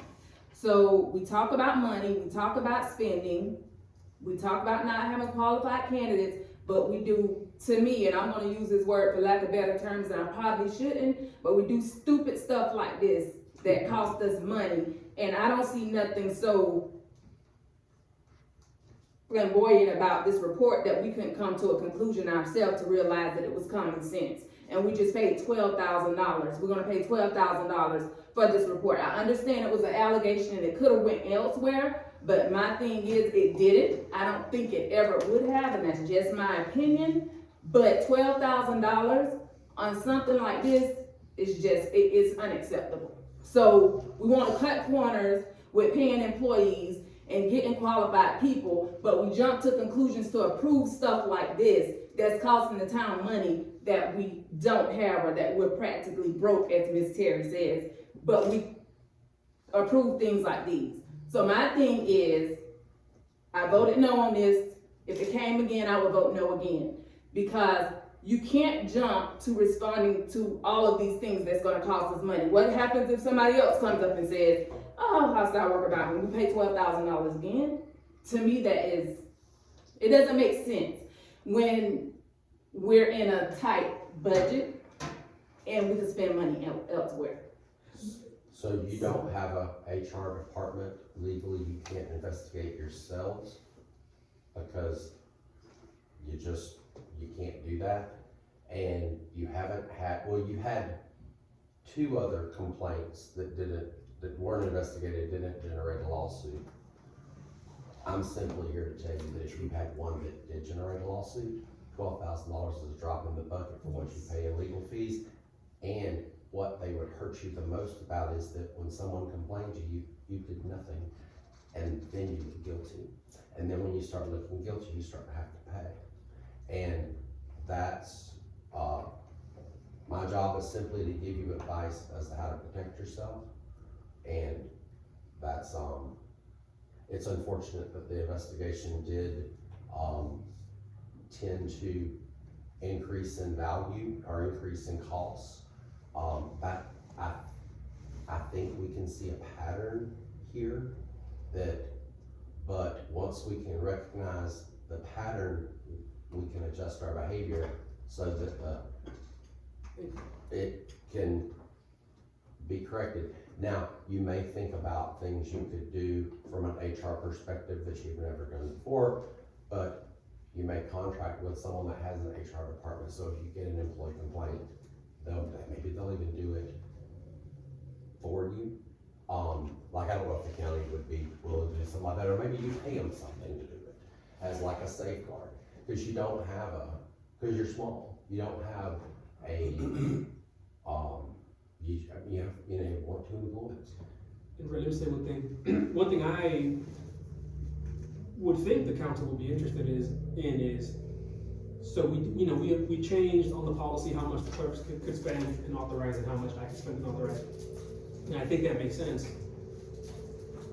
Do we also maybe want to put in the purchasing policy, so it was $6,500.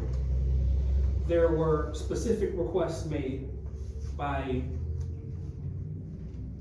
one of us that almost doubled the size of the bill. Do we want to maybe add to the policy that maybe, what do we want to do about that? Right, because they gave us a bill, they're like, hey, this is, how much it'll cost, but if we, keep going back, hey, do this, do that, and then they're like, okay, well, I'm gonna charge you for it, so, now what? Maybe we just place limits on it. That wouldn't be a bad idea to restrict yourselves to, so other people know too. Because like, for me, if all 5 of you call me about the same thing, which one of y'all wanna get ignored? Like, or which 2 of you wanna get ignored? Because that would be a way for me to keep down the cost, but it discounts your, it discounts your position. But in trying to save money, you may come up with something. No councilman discretionarily can create a liability greater than X. Yeah, just. That would be something to think about, for sure. Because, like if, I'm just gonna use Bill as an example, like if Bill goes and is more of the policy or road department person, and if he goes somewhere and says, hey, we need this, and the person's like selling the item, they're gonna think, well, Bill Coon said it, you know what I mean? Like, cause they're not gonna say, is there a policy about it, and da-da-da-da. They're just gonna do the work for the person that's the elected person asking for it. Yes, and I agree, and I think, so maybe, are we in a group, what does the council think about that? Do we wanna limit, maybe what the council can spend or obligate or increase the fees to, or what? I think that's an agenda item to be discussed at another time, because it's not on the agenda. Well, I say that to say, because then maybe we can have whoever, Councilman Harrell, the new policies, or whoever, maybe start working on that. Well, To present that. so, I don't know if you're referring to the cost of the investigation increasing because I communicated with the investigator. The council authorized an investigation, and once the council authorized that investigation, that gives me the opportunity to speak, and I was the subject of the investigation. So whenever I discovered some of the information in the investigation that concerned me, I asked the investigator to clarify. I don't think that I didn't authorize an additional expenditure. I just asked for her clarification on some items in her report. So, whether that increased the fees of the investigation or not, as the subject of the investigation, with the report being vague, I felt like that some of those allegations were disproved by me providing those emails that were sent and she put in the supplemental report. So, I didn't authorize an additional expenditure. If that increased the cost of the investigation, then it increased the cost of the investigation. That wasn't an expenditure that I approved and or discussed with her. So, if you are in that position one day and allegations are made against you that aren't true, and you have written communications and proof, I don't know why you wouldn't want to provide that. So that's all I have to say about that. The investigation itself was necessary. That's all I have to say about that. I digress. Yeah. $12,000 necessary? No. Just for somebody to say yes or no, that it was a hostile work environment. I could see $12,000 in if she brought a legal complaint, but it was just her thing, it was said before that it was a hostile work environment. That wasn't investigated with a $12,000. I understand we don't have a human resources department, I understand all of that. But if it came up again, I would do the same thing again. $12,000 for someone to tell us yes or no, when then as a result, if she would have said yes, then that gives the complainant ammunition to file a suit or whatever, and now you're into paying an attorney even more fees. So $12,000 just for somebody to tell you yes or no, I mean, I understand what Mr. Brett is saying or whatever, but given our budget and everything that we have going on, $12,000 just for somebody to say yes or no that you violated or you didn't, that's absurd. It was I think, all right, so, go I ahead. think it was more than a yes or no. It was a necessary investigation because we don't have an HR, which, Mr. Bullard referred to. Are you gonna do it every time? If necessary. And Because you necessary, can't do that. $12,000, and I will say this, just to draw a conclusion, this was not the only thing, the $12,000. I'm still stuck on the first attorney's fee, where all of it was unnecessary things to me too that drove that up. So we need to be mindful of the things that we're requesting in the budget. If we're gonna be mindful when we go to hire candidates and we wanna cut costs there and keep it down there, then we need to be mindful of the unnecessary things that we're doing as council members with taxpayers' dollars. That's my argument, whether it was necessary or not, it was an absurd amount, and I still don't agree with it to this day. I think if you put it out to the public and you tell them that you did a survey and you asked them was $12,000 for an internal investigation, would y'all like to see y'all taxpayers' dollars on that? No, not mine. And because we did approve it initially, I think the understanding was it was gonna be around Right. $6,500. And that was what that's what Yeah. I was quoted. Yeah. That was the cheapest we got to. Others were considerably more. But the investigator believed when she gave us that figure that it was a 1-day deal. It turned into a 2-day deal. That turned into a multi-document, like it ballooned. And that was my only point, is if the council maybe wants to consider ways to limit how much, because yes, like I totally believe you didn't have a discussion and say that, but it's an attorney's firm, so any additional communication or additional work, she's not just gonna kind of throw that in for free. Well, I consider that part of the investigation. So But whether or not what's that? she Okay, negotiated approval for that's on her. that's on the attorney. Okay, but I think that we should also be cognizant, right? We can take it upon ourselves. It's our budget. It's not that Manini attorney's budget. So all I'm saying is, this costs a lot. There was a lot of attention paid to the purchasing policy with what the clerk and I could spend.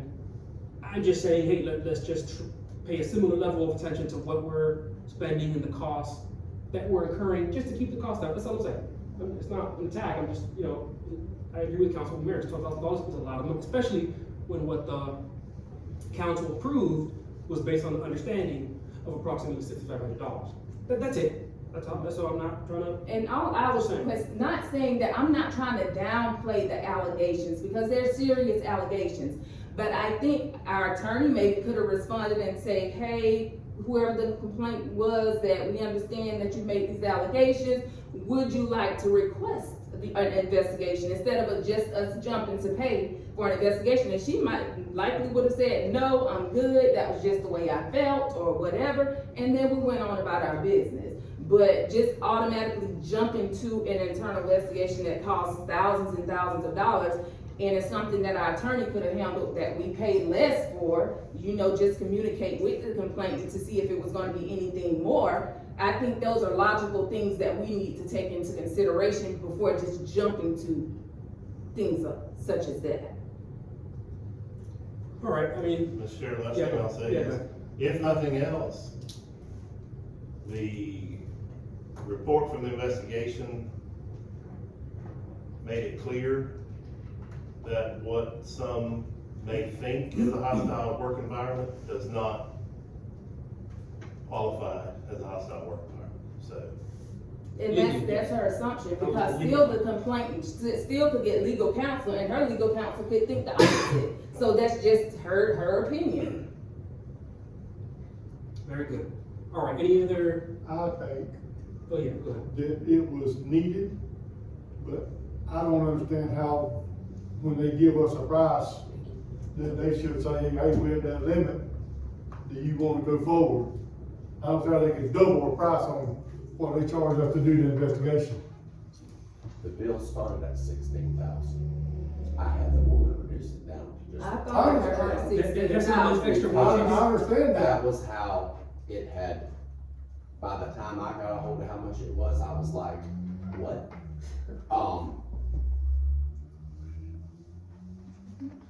But, And that's What I'm saying is, if they throw out a price, they ought to be obligated to do it for that price. But they quoted us a retainer of what they thought it would cost when she got into it and it blew up. I mean, I didn't direct the investigator to go do anything more. I can't do that. So, So that investigation had to drive that. In other words, like, I don't control, I mean, I don't control, she didn't call me and say, hey, we're gonna be doing whatever. She just said, this was planned to be 2 days, now it's turned into, or planned to be 1, now it's turned into 2. So I was like, and that's what I'm saying, Councilman Coon, maybe we, once this council makes a decision, maybe we, I don't know, just empower the clerk or the attorney or whoever, and just, because if there's something about me and I'm going back and forth with the attorney, she's gonna do what I say. But she's gonna bill No, for I it. agree with You that. see what I'm saying? But she's gonna bill for it. and I agree with that. So we just So gotta, we do need to do better. but we need, But- that's all I'm saying. That's all I'm saying. and it sounds like a lot at the time, and it is, but knowledge costs, and we just want everybody to listen. You know, I mean, That is true. Painful, but yeah. Very good. All right, so we got, item number 8, community center, train depot, rent, oh, that's. Does that have to be approved, this invoice, or that's not? No, we don't have it. It's not on here, it's not on here. What? The invoice? We don't got it on because this. the invoice, yeah, it's not, Thank you. you have it. I have it. It's We just- have it, but It's it's on, not. it's on this agenda. Yeah. So, So oh, this Mr. Hill, is, yes, this is sir. a proposed policy. Council can look at it, make any changes, whatever. We've talked about developing a fee waiver policy for the community center and the train depot when it gets, starts getting rented out. So, if you all wanna table this, take it home, look at it, make suggestions, address it at the next meeting, fine. If you all like it the way it is, we can approve it tonight. And I think we just we just got this. The item is on the agenda, so, I mean, it's been publicly noticed. No, but it's like the actual version. The actual proposed policy. Have time to take all of So, it. yeah, I'm fine with that. I brought it for the council to look at and make Thank you, no, thank Can you. I, suggestions. can I tell you a few Yes, suggestions? absolutely. Alright, so, you put failure to appear before the council in person will result in the request being rejected. I agree with that, but for the, other ones, can we put in there, the request for the reduced fees must be, present, a written request? And if it's for the school, it needs to be on the school letterhead signed by somebody in administration, cause you'll get people out the union saying that it's for the school and it ain't for the school. Yeah. If it's a nonprofit, we need to clarify something on a written request and proof of a 501(c)(3). Well, on here it says event organizers must request a waiver from town clerk from the organization's letterhead along with the completed town of Fort White facility fee waiver form. So if that's, So if the, if it's school, it comes from the school letterhead and the form. okay, And do if they it's have a- to present proof of, I can add that. nonprofit? I can add that, yes.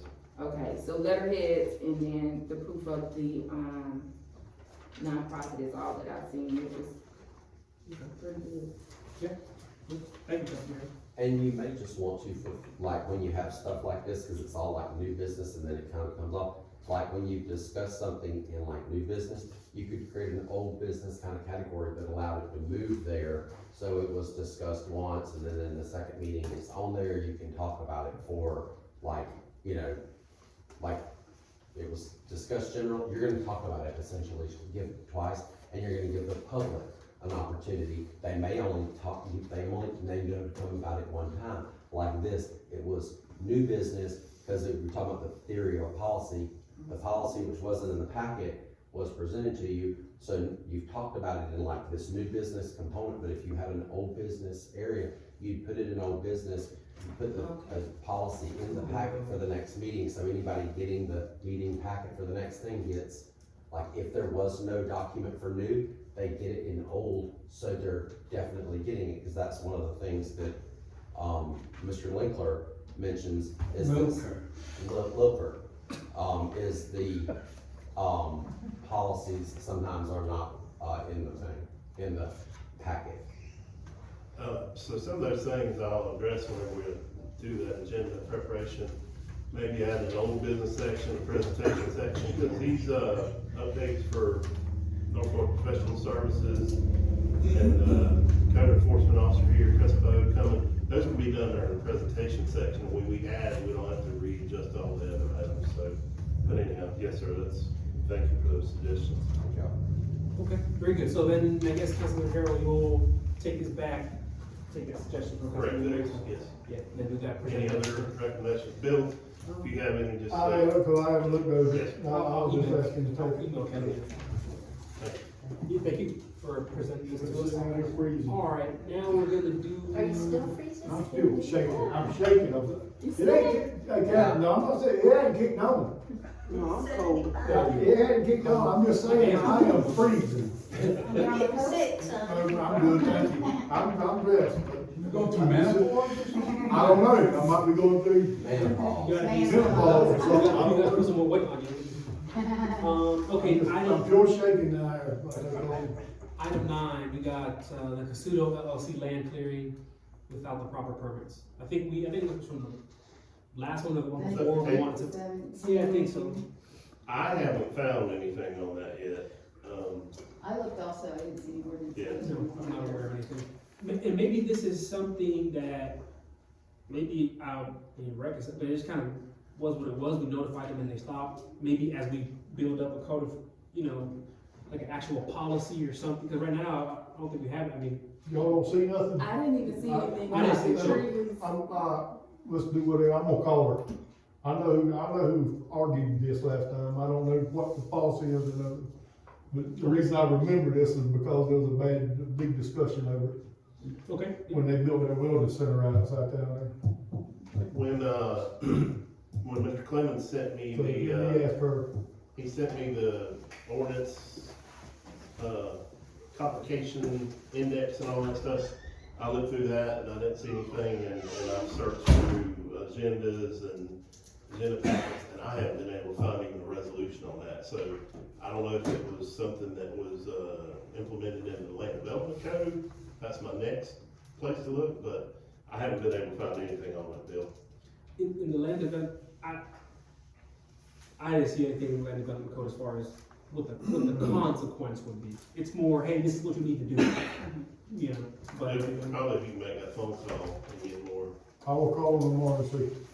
so we need to just Because I was- leave this on the I table. was under the impression there was something because of the, Or maybe, okay, so if you find something, no, maybe, I guess, let Kelly know, yeah. and then we can add it to an agenda. But since we haven't found anything, I say we just. That's fine, proceed. that's fine, I was just, Yeah, okay.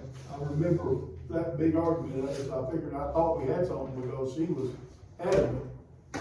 They were doing, it was Connie, I'm gonna call Connie tomorrow, Yeah. ask her. She'll know. Very good, okay. Number 10, Depot and Caboose, restoration and historical distinction grants and land. I asked to have that put on there. I sent an email to the guy in Tallahassee who's doing the, application to have the depot placed on the historical register, and he has not responded to that. In fairness, well, it's been about a week, but he did not respond. But I talked to several other people, including Earl, and Glenn Hunter was one of them, of their opinion of us just redoing that caboose versus trying to get a historical grant and historical distinction for the caboose. And I would like to request that we get 2 or 3 bids on it for just restoring it so that it's functional, so that people can go in and out.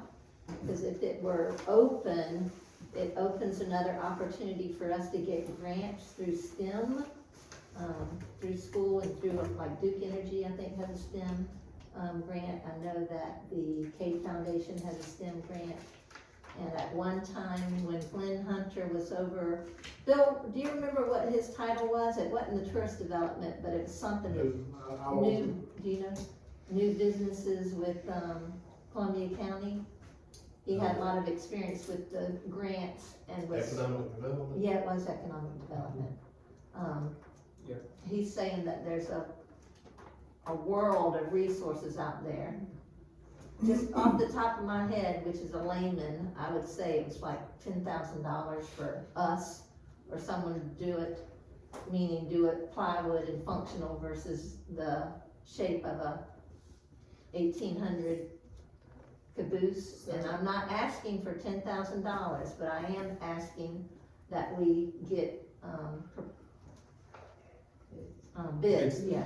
So Councilwoman when, I think I talked to Shannon about this before, because she had did a green and all of that before, because the caboose was one of her projects. The issue with restoring it ourselves, that if you touch it or do anything outside of the historical preference, like whatever the government deems as historical and replacing it, Yeah. then we lose that possibility of it to remain historical, And I know that. thing, so. And I know that, but our gold, for lack of a better description, is in the depot. If we get that recognized as a historical building, it doesn't really matter about the caboose. It could still be a functional, and that was the opinion of the people I talked to. Glenn Hunter being one, and he's, he was all in on that caboose when getting it back, and he knows Shannon and discussed her, and he knows Doug Sanders and discussed some of that. So he's all for the town of Fort White and the caboose being active, and he, and I agree with him, not as a sole thing, but it can become a STEM center for kids all around this area. And I'll just say fourth grade, because I was a fourth grade teacher. Like fourth graders come from Newberry and walk through the depot, and STEM, meaning science stuff, being set up that they can have hands-on. Like when our kids went to the Cave Museum, they made Play-Doh, and they did all kinds of different, like, remember lava lamps from a long time ago, how the different viscosity of the liquids. So it could just be a place to spend an afternoon or the morning for kids. And a lot of it, again, can be grant funded. And that doesn't take away from the Tuesday rental for the book club or the Sunday rental for the marriage ceremony. I'm just still pushing for the caboose and for that whole Mayor's Park. My only concern would be is if the point of contact at Tallahassee, if he clears it, I mean, personally, that would put, because he is like the guy who at the state level was gonna tell us what the historical requirements is. Like if he says, He's doing that for the depot. He's still all in on the depot. The caboose is a separate issue. And this is separate, but let oh, me the just say, caboose is not going up for the historical register. if we want it to, it's just gonna crumble before we get there. Cause I mean. Okay, I see what you're saying. Yeah. I see what you're saying. And it's not, the recognition that would be a star on the map for Fort White is that depot. Yeah. Okay, yes, okay, I understand. But I know when I met with Shannon, she said that we had gotten a grant for the caboose for 70-something thousand to have like that historical restoration group come out and do it. And I forgot why that got canceled. I think, Well, maybe. and I don't know if Bill knows, but it was way before my time. I think at one time there was a caboose grant, but the town had to match it. And the town did not match it, so they lost the grant. And now I don't have a document to prove that. That's just, me talking to the people that have been involved in the council in the past. Just memory. I think there was something like that, but I think that was before, I think once it is granted as the historical site, there's no match to it. No, So I it's think they were waiting on that distinction, so that's why, I don't know where that fell at and getting that on the historical, deemed as historical, the historical register. So that's why I say that with the caboose, because if it's not, if we go to do things and then that building, the depot, gets the historical registry or whatever, we can possibly include that as a part of it, and it just all, there be no match. You can't? I don't think so. It's a separate thing. I I think separately, I'm pretty sure separately, I mean, I'm not going. But I'm not opposed, we get some quotes and Yeah. see how much it costs for it to fix it, cause like you said, it's gonna crumble and it's an eyesore right now, so I agree with getting quotes to see how much it costs to. And this is trivial, but I'm still gonna put it out there, this is nobody's fault, this just shows how we are still kind of the blind leading the blind. That caboose was locked for years over there, and Earl said, well, can you take the lock off and go in there? And I thought it was like, you know, the sacred caboose lock, and so I went over there with him and looked at it, and all it was a padlock, you know, so I said, yeah, cause Kelly can give him the authority to go buy a new padlock, so he did do that. And remember, we saw pictures that he had It's pretty emailed cool, someone. pretty cool there, actually. Yeah. Okay, very good, yeah, and I mean, do we need a motion, Kelly, to get, or have her help? To get us? bids. Yes, yeah, okay. And I'm not saying pay for it, but I'm, you know, if it's something reasonable, I might wanna say, let's revisit it and pay for it, Bids for the caboose, for the caboose. okay. I'm thinking, and you know, that's with fingers crossed, that depot is gonna go through with the historical, designation. Because that guy, and of course I can't think of his name, took like a special interest in the caboose, not the caboose, the depot when he was down here. Mr. Chair. Yeah, okay, Can you reach out to him and Yes. just confirm Yes, that when he had that vision, he yes, didn't envision the caboose being part of it?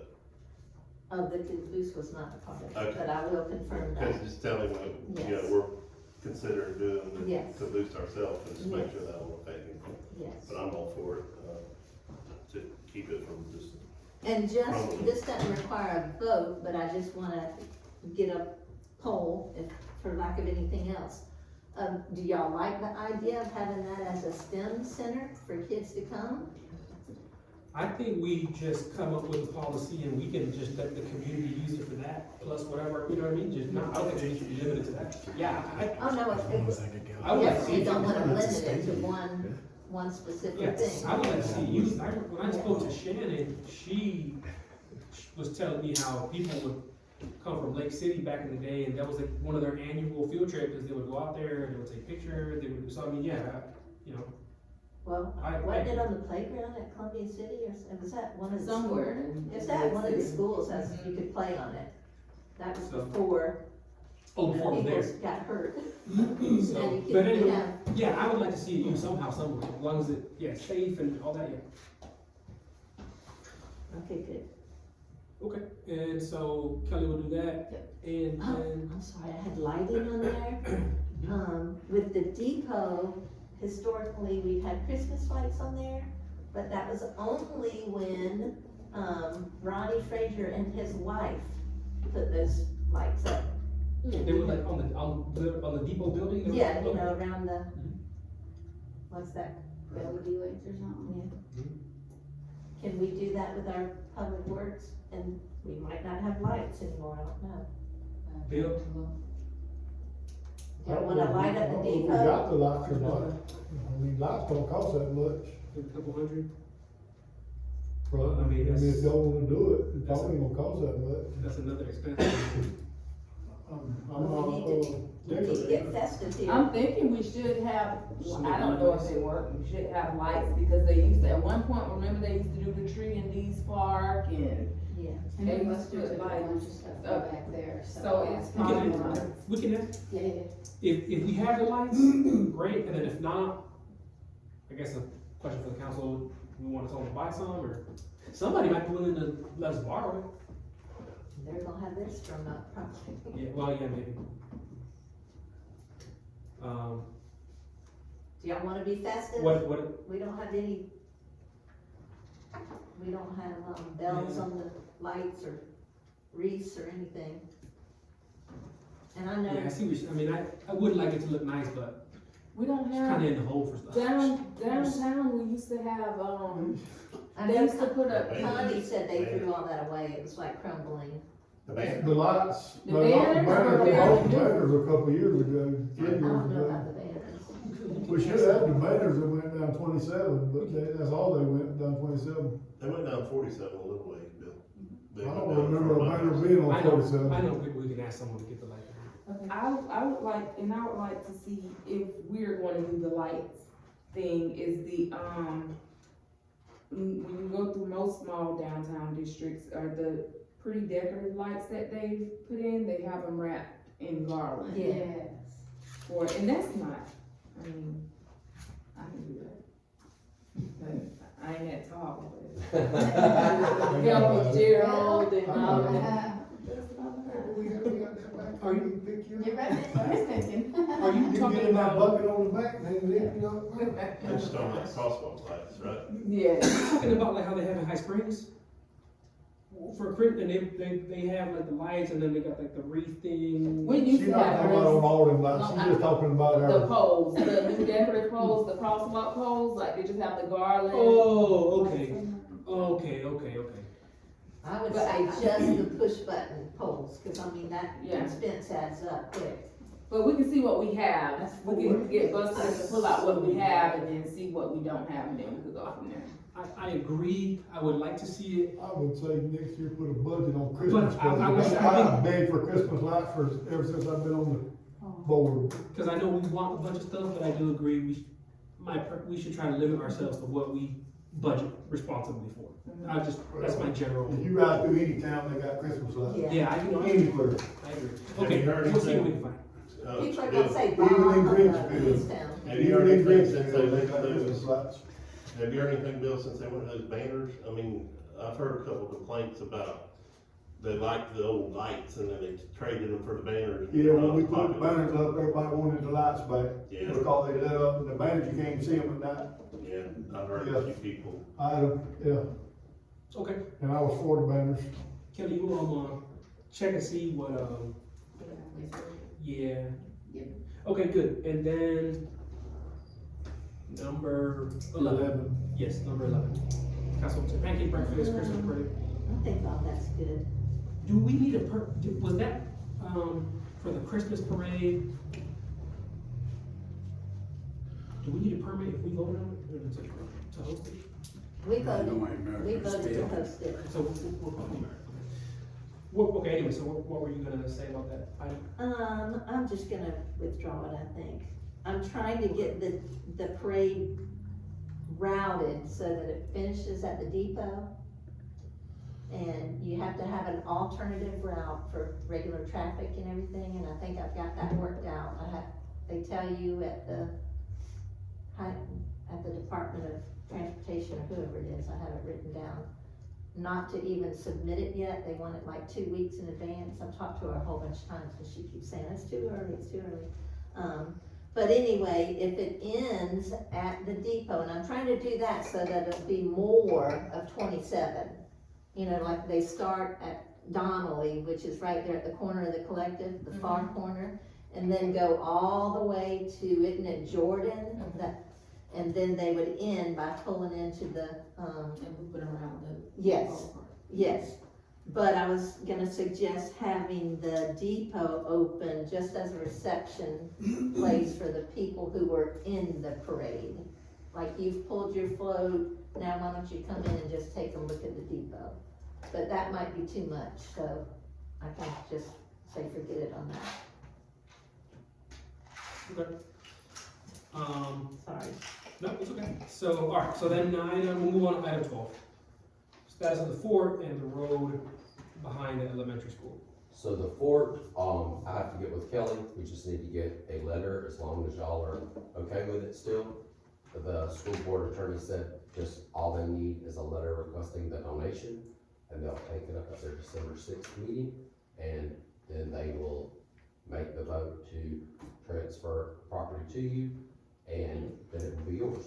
When we spoke collectively as a council, we did not vote to accept it. But one of the things was the insurance, and Kelly has since heard from the insurance. And do you remember that? If it was Yes. 12 I million, think it's 15 million, if it's under 15 million, they can just add it on to what we have. And it wasn't, I think they said it wasn't going to increase your premium Right, things. because of your, well, you can double, I remember that, cause it stood out, cause I remember that was a concern that y'all had of like, what's it gonna cost? Now, I know the insurance, did anybody check on how much it costs to get the elevator service? Cause there's an elevator in it. So, what do they charge you what do they charge y'all to service an elevator? And then, the school board didn't have it segregated out to tell us, like, what their costs of maintenance of the building were, because they just say our facilities cost maintenance is X. And so, if you, That's a good point. so, are you gonna keep, or is it, I mean, like questions, is it gonna, are you gonna maintain a power source there? Like, if the power's gonna be on at the building, there'll be a power bill. Is water? No, cause you control the water, so you won't charge yourself a water bill. Are you going to have to, how much does it cost to maintain the grounds? Do you have groundskeepers, and how many more hours is it for them to work to do whatever they have to do? And how much of it do you want done? Like, how much is that?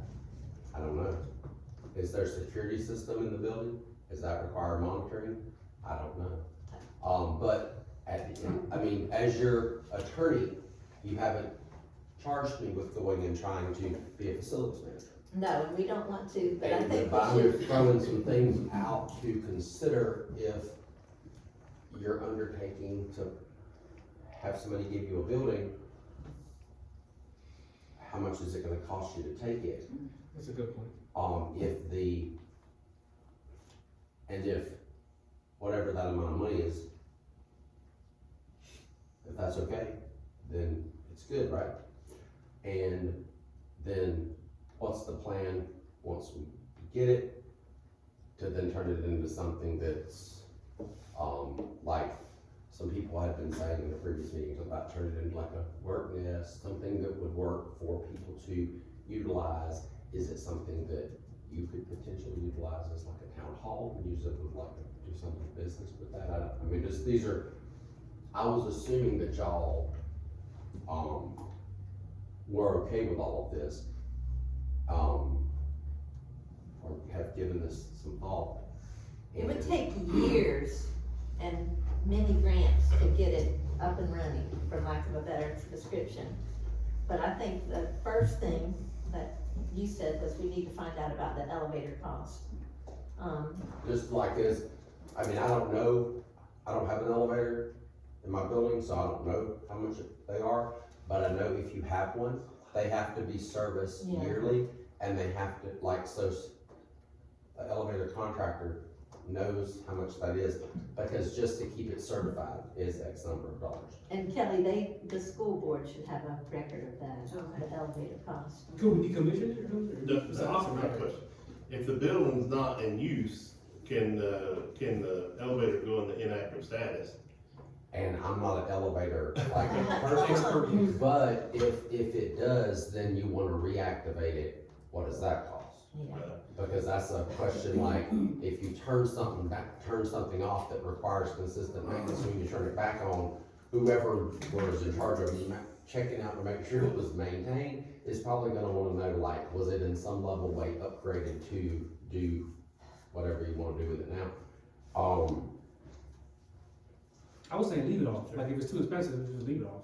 You can't when you have It's stairs. in, it's Yeah. in store, oh, cause we Yeah. okay. It might be. Oh, you agree, like, oh, Oh, wow. there's a different, I don't think you had an elevator in Richmond. Like, I'm sure they had to put it in there for a reason. That elevator's been there for years and years and years, So probably since 72. months ago, right after I got on the council, I reached out to Keith Hatcher with the school board and asked him whatever happened with the Ford thing. So this, was months ago. And I said, what would it take for the town of Fort White to accept that gift? And he said, just let us know. We've been trying to give it to y'all for a while.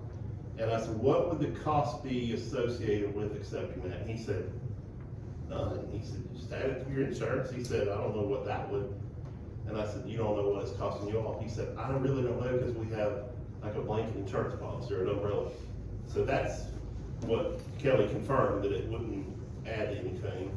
And then he said, I said, would there be any other costs associated? He said, if you just accepted it and kept the gate locked and didn't use it for anything, he said, no. He said, we might have electricity to it and we might keep the air on, just, you know, for circulation and stuff. But do you think? I've peeked in that fence enough, that air's not I running. don't And there's know. absolutely no maintenance as far as landscaping. I mean, they had to pick up But the stick. it is a call, I mean, if we took it over, I guess, I mean, yeah, if we just left it, but like if we were gonna, like town hall, we do cleanings, what is it, however often, or if we do wanna maintain it, or. Well, my thoughts on it are, if we just accept it so that we can start applying for grants. I had another conversation with David Kraus, after it was brought up in the meeting, I think it came up at the community center meeting. I had another conversation with David Kraus after that meeting. He said, well, what was the status of the fort? Did you all ever accept that? And I said, no, we're checking into the cost, blah, blah, blah. And he said, I would help you all apply for grants for that. He said, just as a personal thing, he said, because I love history and historic places, and he said, and I think that that is something that needs to be preserved for the town of Fort White. So anyhow, David Kraus has offered to help us apply for grants to restore it. I personally don't see any harm in accepting it. They've been gracious enough to give us the corner lot there, which would be, eventually could be turned into a parking lot if we ever did get it. You know, and we can't do anything, I think Monica said it in a recent meeting, we can't do anything with it until we accept it. We can't get grants and stuff. So, this has been talked about for years. It's not gonna cost us anything to add it to our insurance. And I don't know that we would need to certify an elevator if it was inactive. So I guess. I just don't know that you don't. I would prefer we investigate the elevator cost and servicing and whatnot before accepting it. Because it won't hurt us for it to sit there again for a little while. Well, just one thing, before we ask Rhett to have them draw up an agreement and convey it to us and all that, would we be willing to accept? Because if we tell them to do all that and then give it to us and we're like, actually, no, then we look kind of crazy. You know what I mean? Yeah. So like, I guess what are the thoughts? Are people willing to accept it? And then just see if we can get Brett, or I guess, Brett, what do you? Maybe do some, like, I know we've been talking due diligence, have I given y'all some things to maybe think about? Or does it just like go ahead and do it? I mean, it's your decision. Here's the deal. If it gets in, now it's in their hands. If it gets in your hands and it becomes further dilapidated, it fell apart with your watch. Say that part If again. it gets like, if you become the owner of it and it gets grown up or people start, you're the bad guy. Because you're the one that let the historic structure go to rot, even though it may have been well on its way to that place. So you have to really, in the back of your mind, say, could I look my public in the eye and tell them I was gonna tear down the school and put something new there? Because That's a big no. if you can't get all of this, like, you're banking on getting historic grants. They're not the easiest grants to obtain, and you need a lot of them. So, like, those are just considerations in my mind of if I were in your shoes, what would I be thinking? Like, you want to preserve it, but what does it take to preserve it? What does it even take now to maintain it, to be able to plan to begin to preserve it? And those are questions we may not know all of the answers to. And if we think that there's not a lot of upkeep or going into it, are you going to, like, there is some cost. How much is it? So let's revisit and find out some of those other costs. And also, on that same note, and I've said from day one, that road is a whole separate deal from the fort, receiving the fort as a gift. But that road, they've now put a gate on both ends of that road. And so, So are they putting the cart before the horse with this whole shebang? I Seen got, that. I You got saw, it's a, been closed, it was closed and locked today when I rode by, Both ends? both ends. And car ride pickup was already all They down can't the do street. that. They did it. They can't. I mean, they did, but they can't. So there might have been a can't close our roads misunderstanding off. from our end. Well- Mr. Booker. you all have expressed an interest in, potentially closing that road to the extent that we have reached out to the school board and they have engaged a surveyor to survey the land, which they now have to survey. So we have not only told them the road is closed, but we have led them to believe based on what we have discussed and talked about at the previous couple of meetings, that there will ultimately be a road closure. I think that's what they're thinking in their head. Now, is the road closure not, I mean, it's not a done deal, but we've reached out to them to buy a survey, to survey the property so we can transfer it to them. We haven't spent any money. Their request was close the road. We asked for a survey, they went out and started doing, I mean, they're essentially, Kind of quid.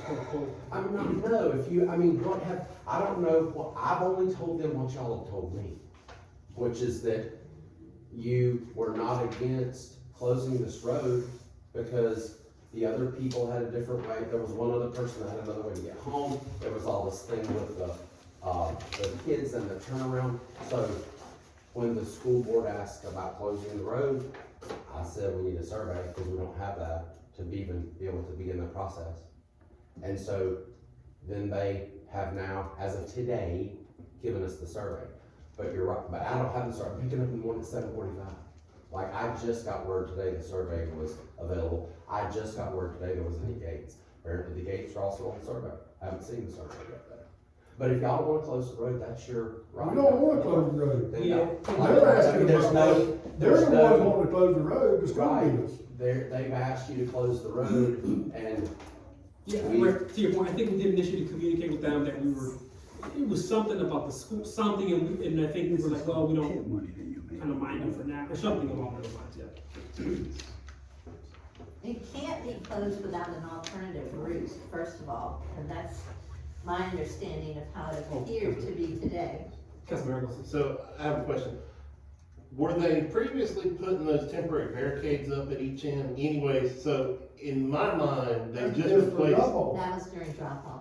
they didn't do that during school hours. Mm-mm. And they didn't do that, it wasn't up any other time because that gym in the past would be used on Sundays or Saturdays and people would go use it and like play basketball and stuff. So I know it wasn't blocked off because you could use that road to go to the gym. Kelly, wasn't that lady that lived there, they were starting to put the gates up, and she goes like, what the F? Yeah, she Yes, couldn't I get talked out. to her. Oh, that's, I knew somebody, okay. I don't know, I think she called down here, so Rocky called me and said she called him, I talked to her, She can't get out. she wanted to know how she gonna get out. Yeah, so we can't do that. Well, I mean, we she's not can, landlocked, but that's the point. it's She's not just she determining a planned. convenient route. She's gotta be, we gotta open that road back up two-way, so she can turn the road the other way. We gotta open that road back up the other way for the cemetery to be able to get out that way. There's gotta be a turnaround and a dead end of that road, so somebody can turn around it, that's been going down that road 40 years, and thinks it's open, they get around there to a gate, and they got no legal turnaround. Especially if it's dark. Before I There's came a lot of here, stuff that, I mean, they jumped the gun on closing the road, I can tell you that. so y'all closed the road to anything but one-way traffic at some time in the past. No, I he's think, never done it, the school's done it. The school's always done it on their own. but I think that was maybe for morning, for drop off or. Yes, we drop off in Yeah. the morning and pick up in the afternoon. So yes, but it was limited, I guess, is what the answer But was. Well, it's we been agreed, not during my tenure, but we agreed to that road being one way. one way, but not closed off. And right now, that gate's up, there's no dead end sign, there's no nothing like that. No way to turn around, nothing. Nothing. Well, I've been here, this is it's probably my 10th meeting, but it's been 3 months. And every time this issue has come up, the impression that I have received is that y'all wanted to close that road. So if I conveyed to the school board that you were moving toward that, and you've asked me in October, you asked me about it, I gave you the same update. We're waiting on a survey for you to be able to use to do this.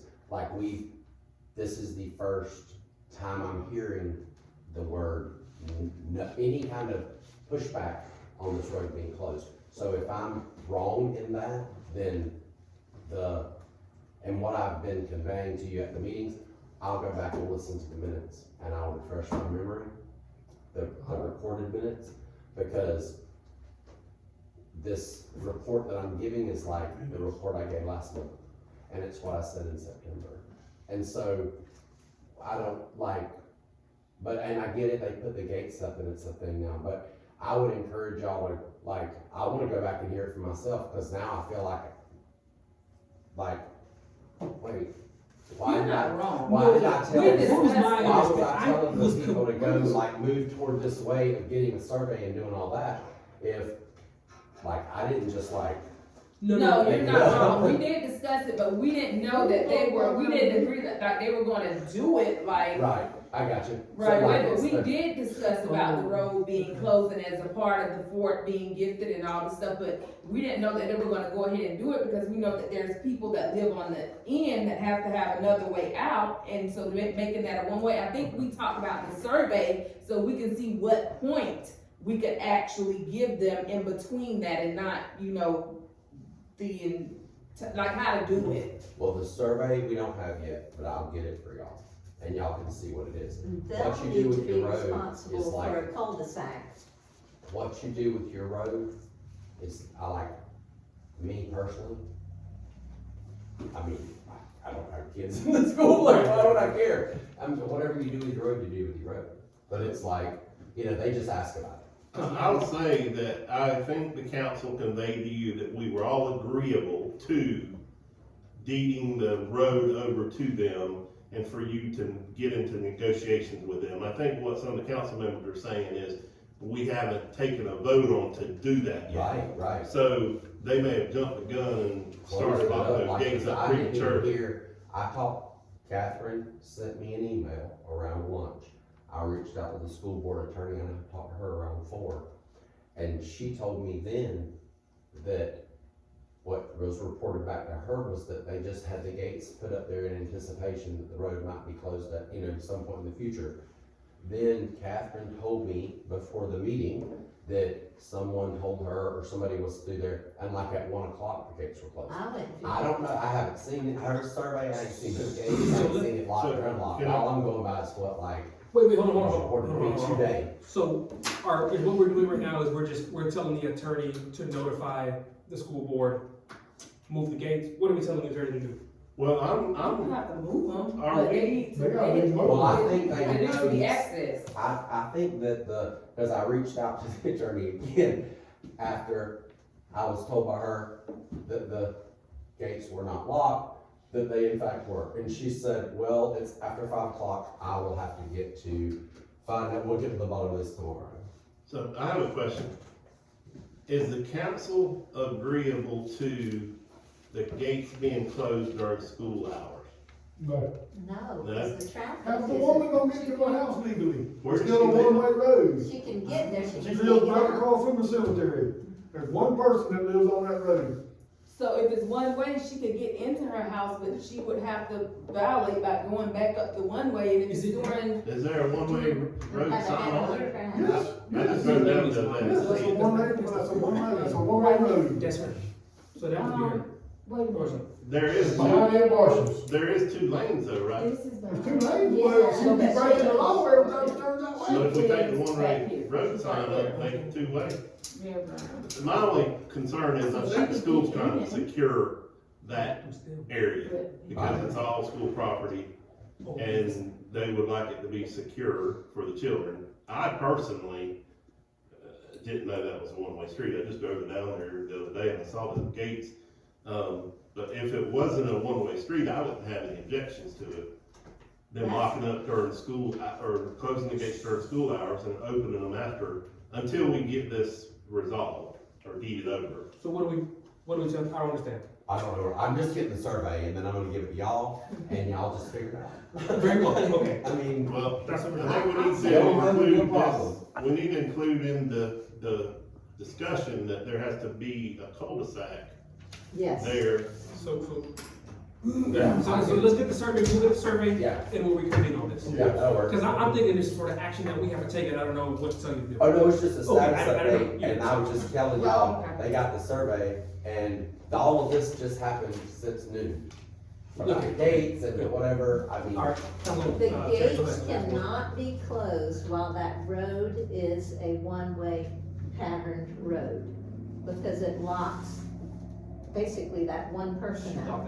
I agree. But anyone that goes down there to visit their loved ones in the cemetery, or goes down there by the stake, That's the same thing. it's the They're same locked down too. problem. Alright, And we also, before you can do that, you have to update emergency planning and all of that to let them know and EMS know that, hey, this is now a one-way road and, cul-de-sac and all of these things. okay. The school, I think their whole motive was to secure the children, you know, which is a great thing, nobody's against that, but it just happened in the wrong order.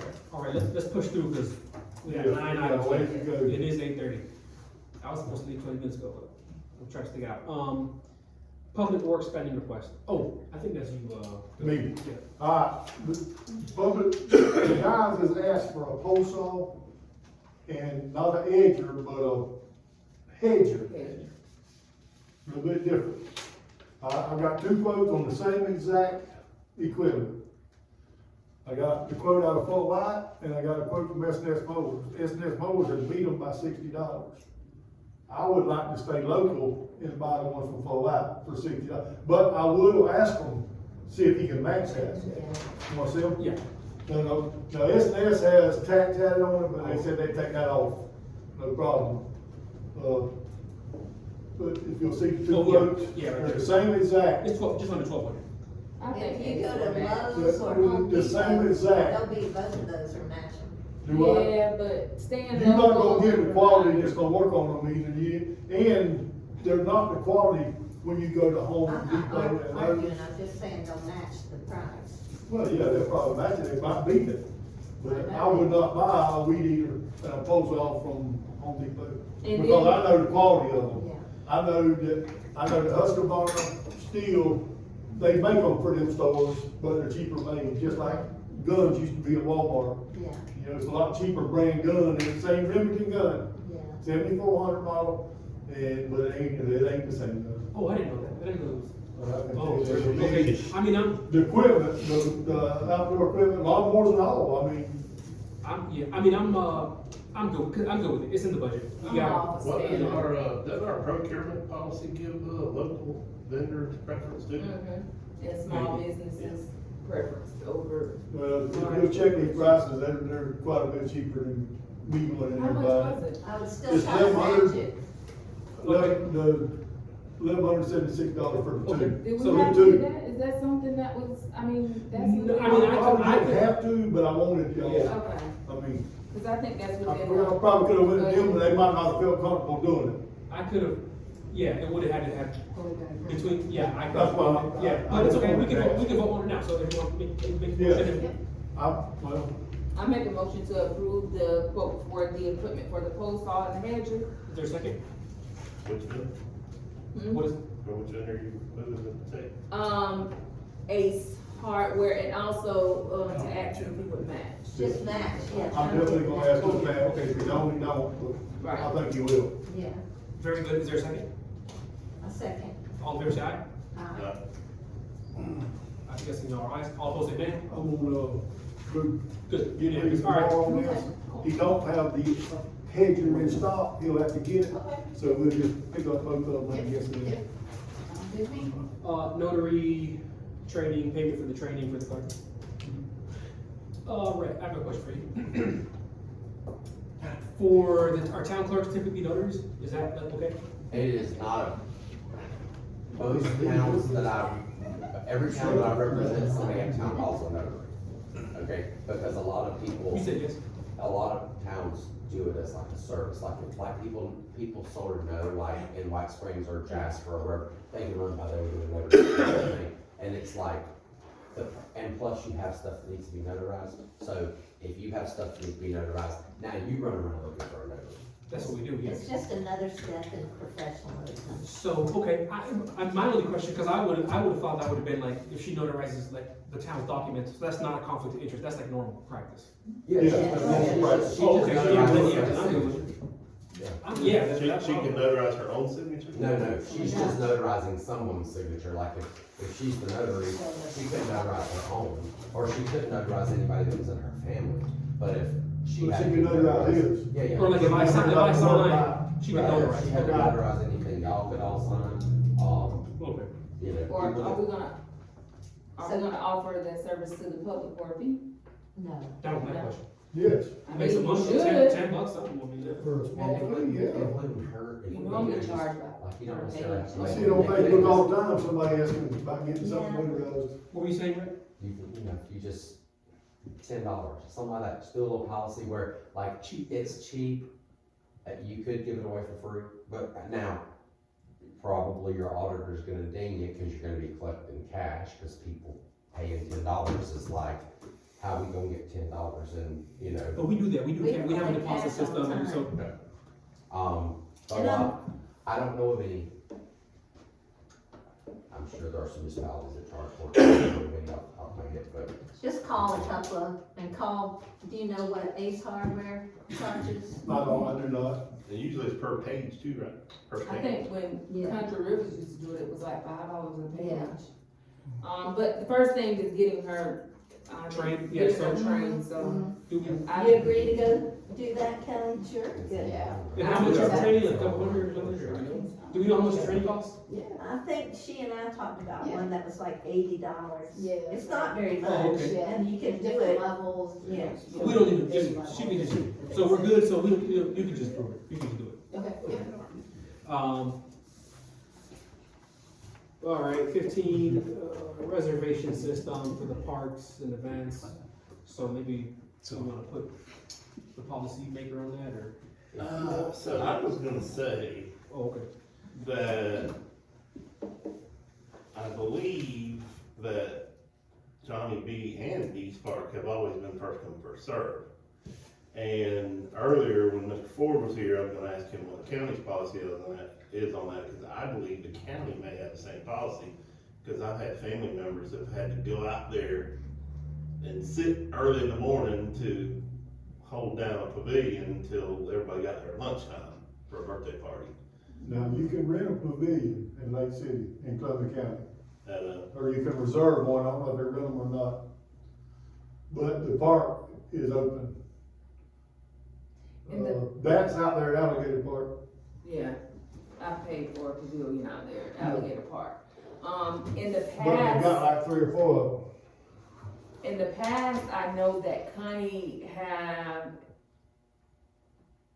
people have paid for permits for the park, like when they have bounce houses and things like that up, Yeah, that's you different. had to pay, for the pavilion or the park, use of the park plus the permit or whatever and the insurance stuff was. So I guess it depends on the event, the event and what the use is for. You may have some parks rules and regulations around here somewhere, most towns do, and in those rules and regulations will be your permitting language for what people have to do to use it, getting a permit, coming to pay you, and then they have access to whatever. And here's the deal, do y'all's parks even have like hours? Cause you know, most parks have hours that are set, because what if somebody sets up there at 10 o'clock at night throwing a party? Well, sundown, East Park closes at dawn, or at sundown. But he's saying, where is that codified, where is Yeah, that? if I went out there. It's No, posted. it's posted at the park, Okay, at East Park on the sign, it says closes at and sunset. Johnny B. It's on the wooden sign on the corner of Dorch and 47, and then there's another sign on the entrance by the church. I don't think it's on the one by the church, but the corner down there by Dorch and 47. Not that says- Dorch.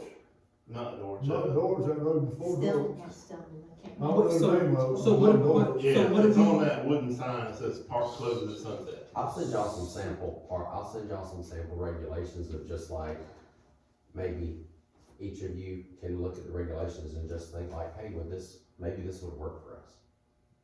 If you would like. I mean, it's just like, Yeah, if I it mean, works elsewhere. that, cause I think, so I understand, that was the purpose of this item, right, is to discuss, to have some sort of framework, right? Parking regulations. Yeah. Am I crazy?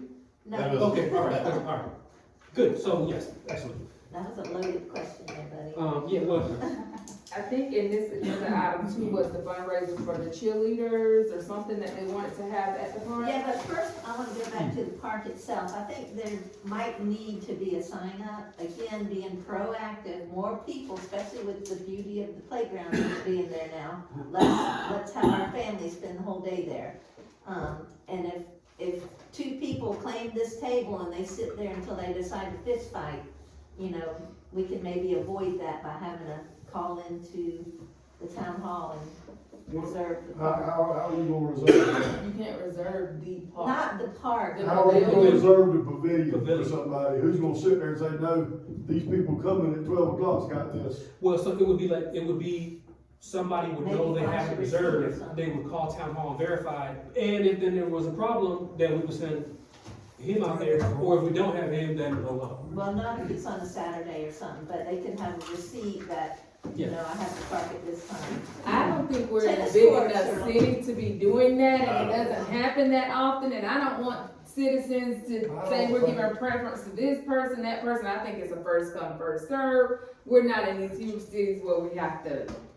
So Do let's have Rhett send us a couple things and we can read them and see what we Your think. phone? Yeah. On like off, like on our off time. I agree with Ms. Maris on that, I don't think, because you do run into someone having a reservation, and then how do we block that pavilion off? Do we now have to send a town employee down there to put tape around it and say this is reserved?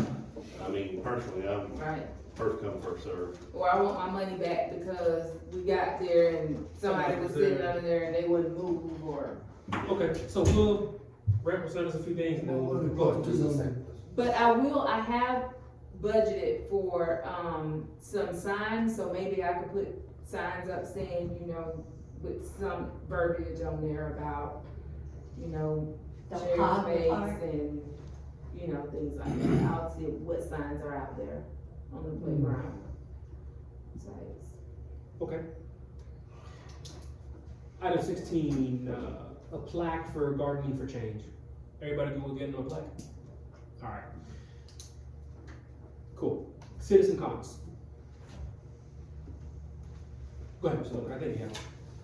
Maybe citizens that are here may want to talk before me. Well, anyway. I think Excuse they're me, going wait. on. Thank you very much. Just a couple of things. Almost going on 3 hours for this meeting. Yep. Yep. The use of the podium, I don't really care who's here. Whether Rocky Ford, anybody that speaks needs to use the podium. And I thought you guys already went through that before. Time and time again, and you still can't get that right.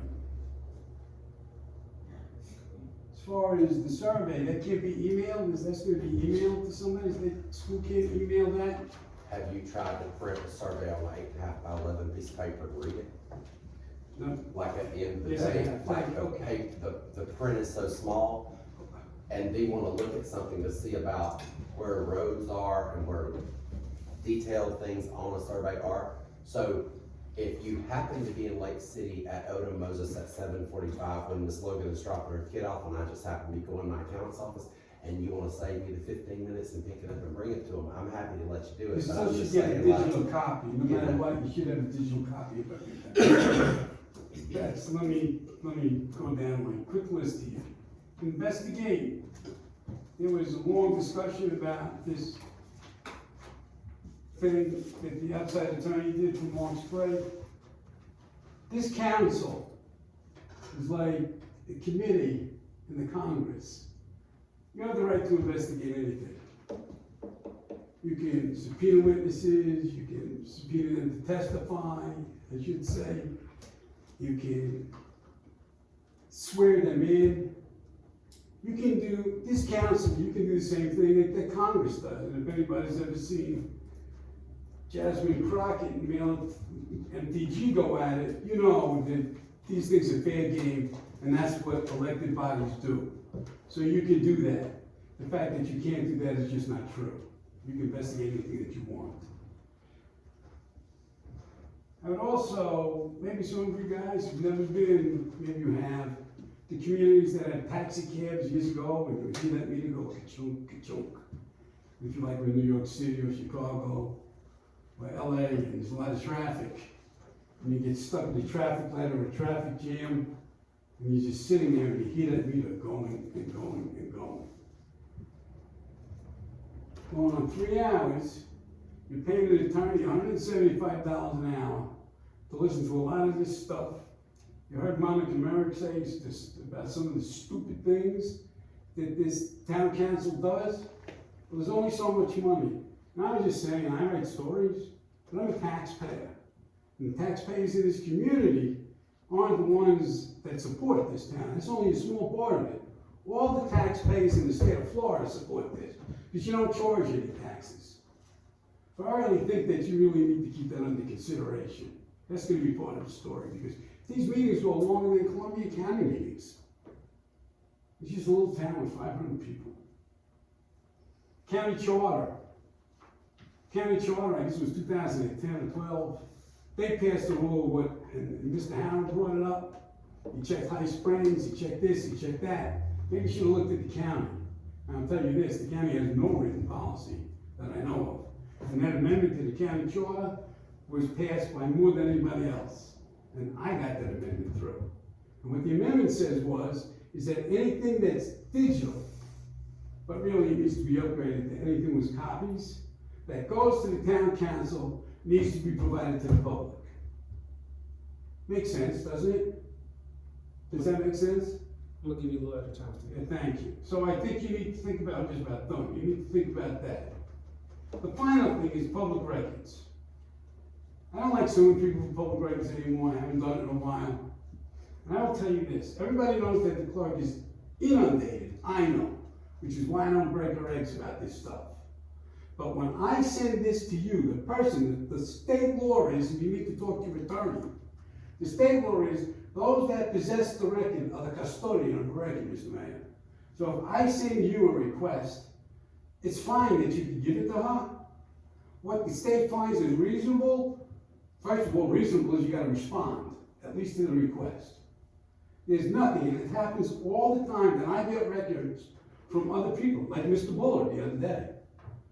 There's a problem with the record, but I get records from the city or from the county.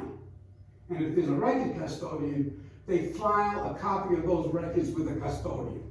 Because the custodian doesn't have time to do it, or they do it for the sake of just saving time. Public records are very important. So the fact that you got them and give it to her, and give it to the clerk to do, is just wrong. If you have it, send it and send her the copy. And the same thing goes with Mr. Howell or anybody else. Those are the only two people that I asked for public records for. So I think you guys got to sharpen your pencil and have a little bit, that would be great. Thank you very much. Thank you, Mr. Humphrey. And, Ray, is he right? I just didn't want to. Yeah. You have a records, well, I don't know what, you have, it's like, I don't know what you're qualifying as a record. Like, I don't know what it is that you have. If you have an email, it's a public record, that email should be with your records custodian, but the records custodian may not have all of the emails. Like, if someone sends you an email, that's the mayor, but it doesn't go to the clerk, and the clerk is the records custodian, how would she have it? That makes sense? Yeah, she can see them and send, she can see them and send them. So if all of your, like, emails are housed going through your Fort White thing? Yeah, she can, yeah. And she's your records custodian, do you have a public records policy? Yes, we do, and she is the custodian. Okay. And that's why I did it. And so, for your public records policy, when people make public records requests, are you following it? Like, when someone asks you for public records, and then the public, it places a tax on your staff, are you recouping the money? Or are you expensing their public records requests on the back of the taxpayers? In other words, when I make a public records request to a municipality, somebody's gotta go get all that, somebody's gotta do all that work. Somebody's paying for them to do it. Why am I getting for free what the taxpayers are paying to be generated? Why aren't the taxpayers being compensated? It's just a way to not make money on a public records request, but not lose money on it either.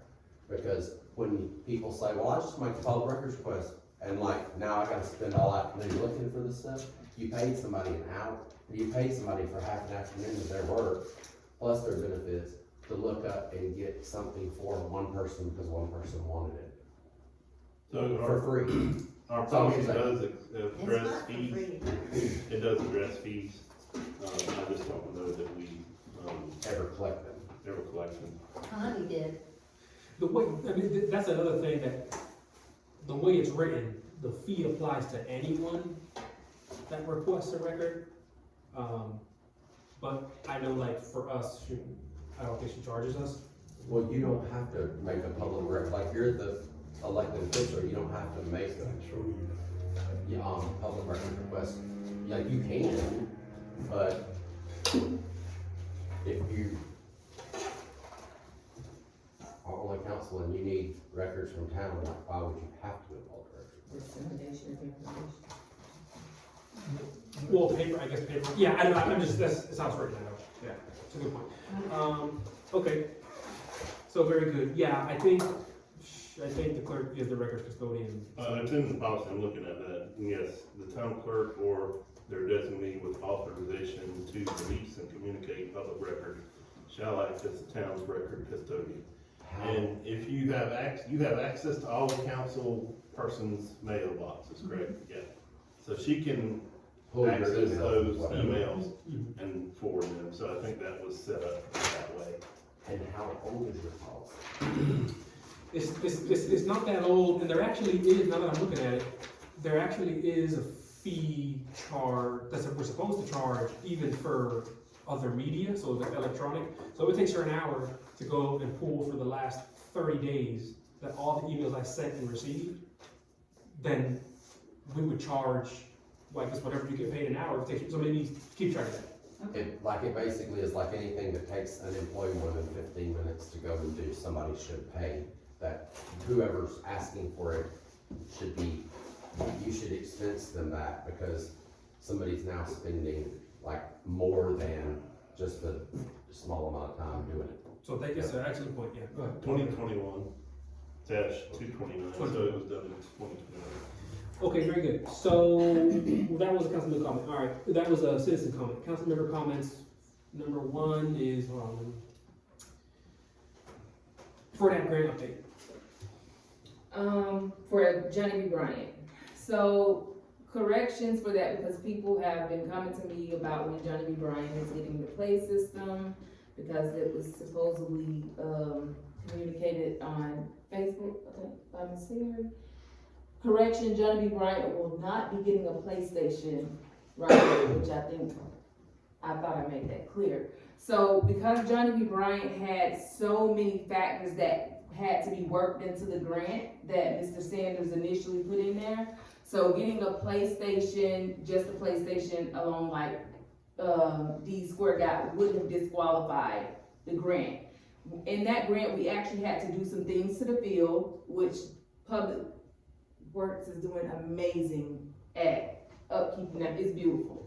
So we actually had to do modifications to the field part of Johnny B. Bryant, plus the basketball court side. So, and the clay part was not included because the county gave us the clay and all of that. So what Johnny B. Bryant will be getting is dugouts for the field side. And then on the basketball side is another pavilion, plus I think a few benches and some lighting on the pavilions. And then signage. The playground equipment will come later. So in order for the grant to be approved, we had to do the, restoration or renovation parts, which did not leave room for any playground equipment at this time. But some other, things will be done. I am going to, and I'm, sorry Rocky left, because I wanted to ask him in the past, because the lighting, we gotta get some lighting around there at these part two with that, equipment down there, I'm at the PlayStation. In the past, the county has donated us lights that they've taken down from like Southfield Complex, like they randomly update their lights and stuff for the parks and stuff, and they donated us lights years ago that just laid on the ground at Journey B. Bryant, nobody ever put them up. So I was gonna ask Rocky if the county had any lighting per se that they could donate us, to put up, because it was so expensive to include the lighting. So I'm gonna ask Rocky about that, because that has been an issue that has come to me about the PlayStation being there and the lighting being so poor, and that people are there every night. Why are they there? I don't know, because the park closes at sundown, like. That was long before the PlayStation, people have been there. Yeah, so I am gonna work on that, lighting for that, and then that's the update on Johnny B. Bryant, and I plan to do that. So what I wanted to do was get Dees Park done first, and then us get started on the reimbursement for that. The only thing that I have left to Dees Park is the signage. And the signage did have to be, so it will be new signs going up. It has to be done a certain way, and it has to have certain verbiage on there for the grant to be completed. So, I'm working on getting the quotes on the signs, and then that grant will be completed. We can start reimbursement on that, and then I'll start Johnny B. Bryant, which I am thinking will probably be mid-December. Is there a deadline for that? For, Johnny B. Bryant's grant? it's back in, it's in like, I think October of 2026 or something like that. So you got plenty of time? Yeah. Okay.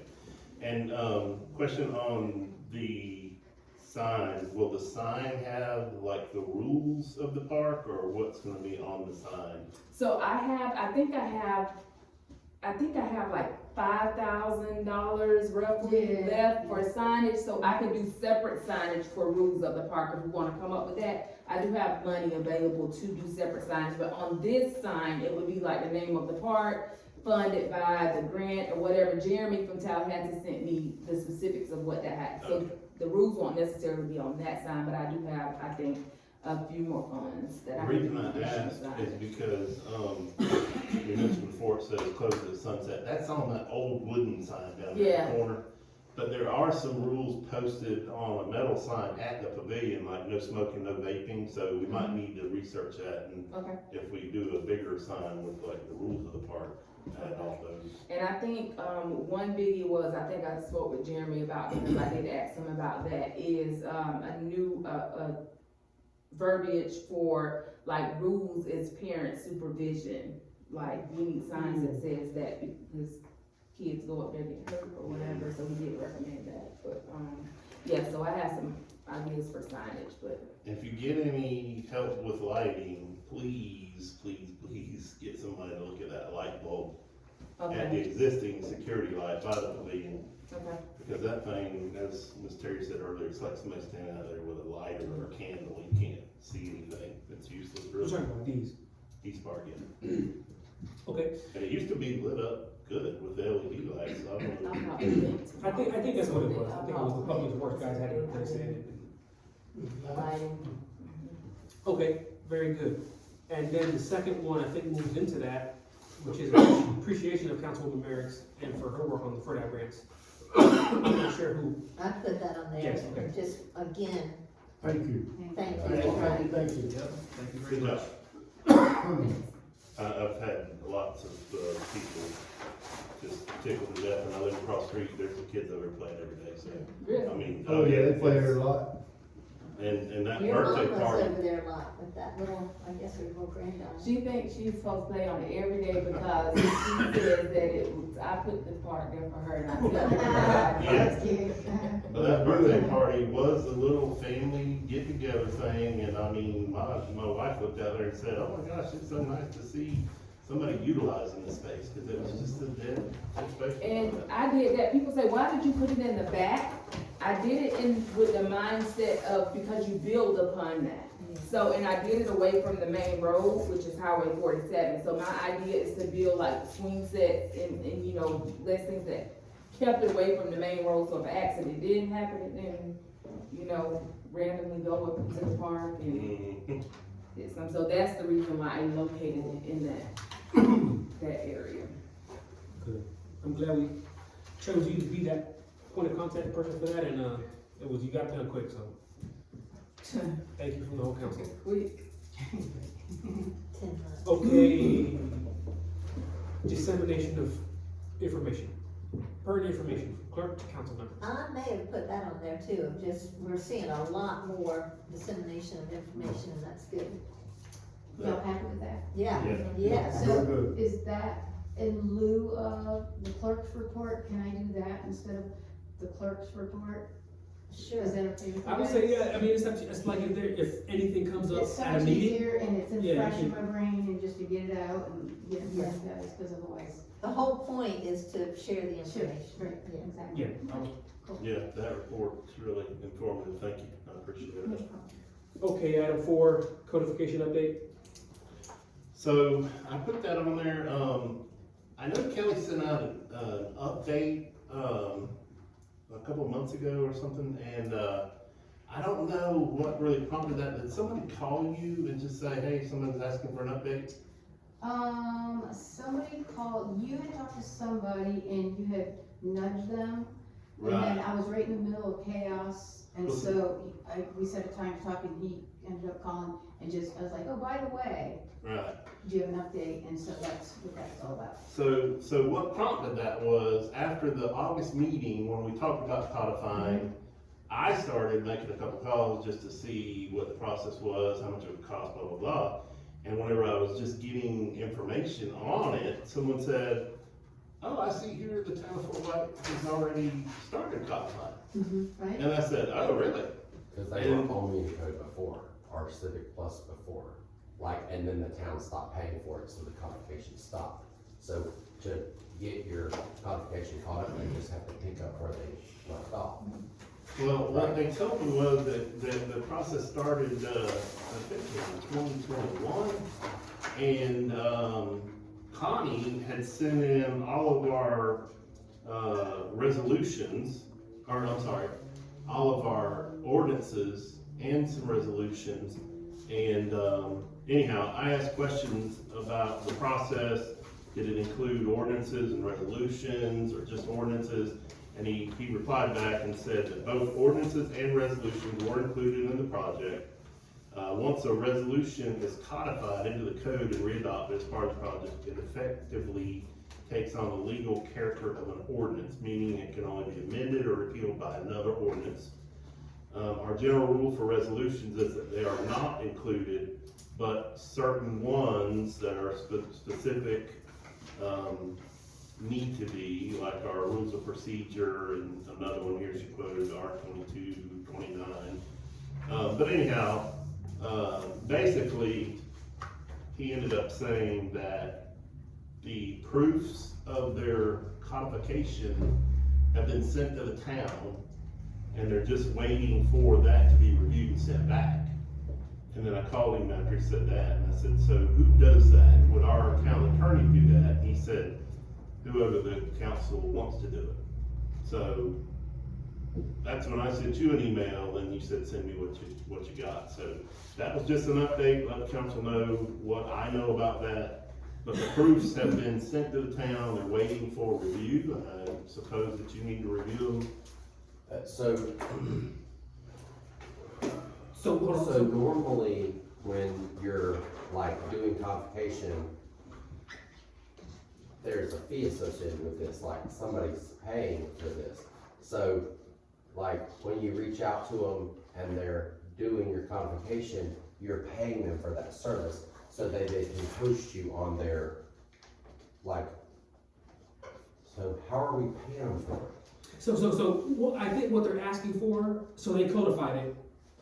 Did you say something out on that? You sent it out, right? To the council? Yeah, because I saw, and it was like 300, it was everything, the chart was everything. So I think, Red, what they're just asking for is sign off, hey, are you okay, one last, just make sure they say, I think that's what they're asking for.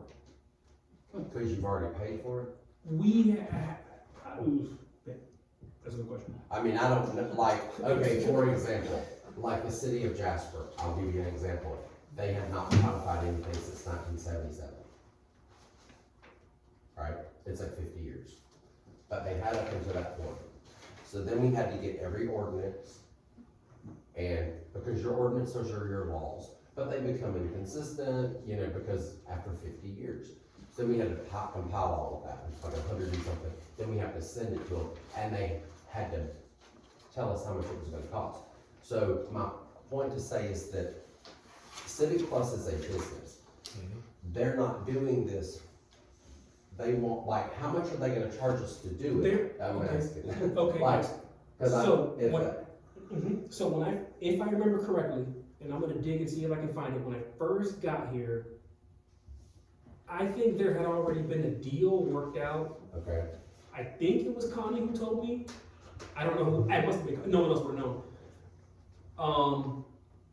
I don't remember, I don't know, it was like 7,000. I don't remember, don't quote me. I wanna say it was around there, but anyway. so there's also grant money you can obtain to get that can pay for this if you wanna do it. You sometimes don't have to pay for it yourself.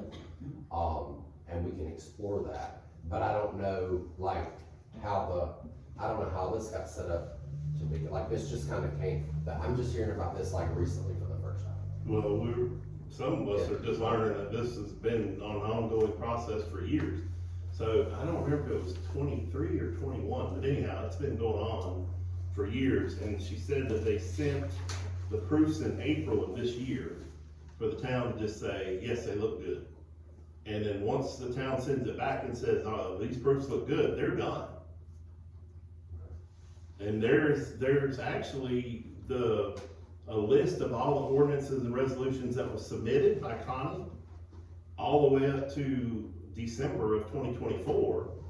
And the Civic Plus attorney has went through those and eliminated the ones that don't need to be included. So it went from like 300 and something down to like 90 something, or those numbers may not be exact, but I'm just saying that a lot of the stuff submitted is not gonna be included because it's not relevant. So basically there was a codification process going on before y'all got here. And Yes. now because they are also, it takes them like a long time to do it. Like, in other words, like sometimes in the case of the city of Jasper, like 2.5 years. So. That's been ongoing for a You couple know, years. that's the whole thing. But if they were already up on it like that, you probably didn't hear anything from them because it's kind of like that with them. Right. One of the things I did find out is that question about the 1957 charter and the 2023 amendment, that's part of the codification process, and that codifies our charter.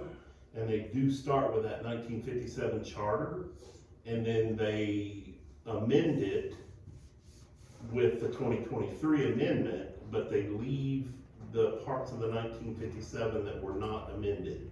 I did learn that in discussions with them. So that will be resolved when our codification process is finalized. But there was some questions, I talked with Josh about it, and I told him the history on our charter amendments, and that there were some done by referendum that were not recognized by the Department of State and all that stuff. So he's still looking into the charter stuff, which, you know, anyhow, that's it, just an update to the council. All right, item 5, audit fee.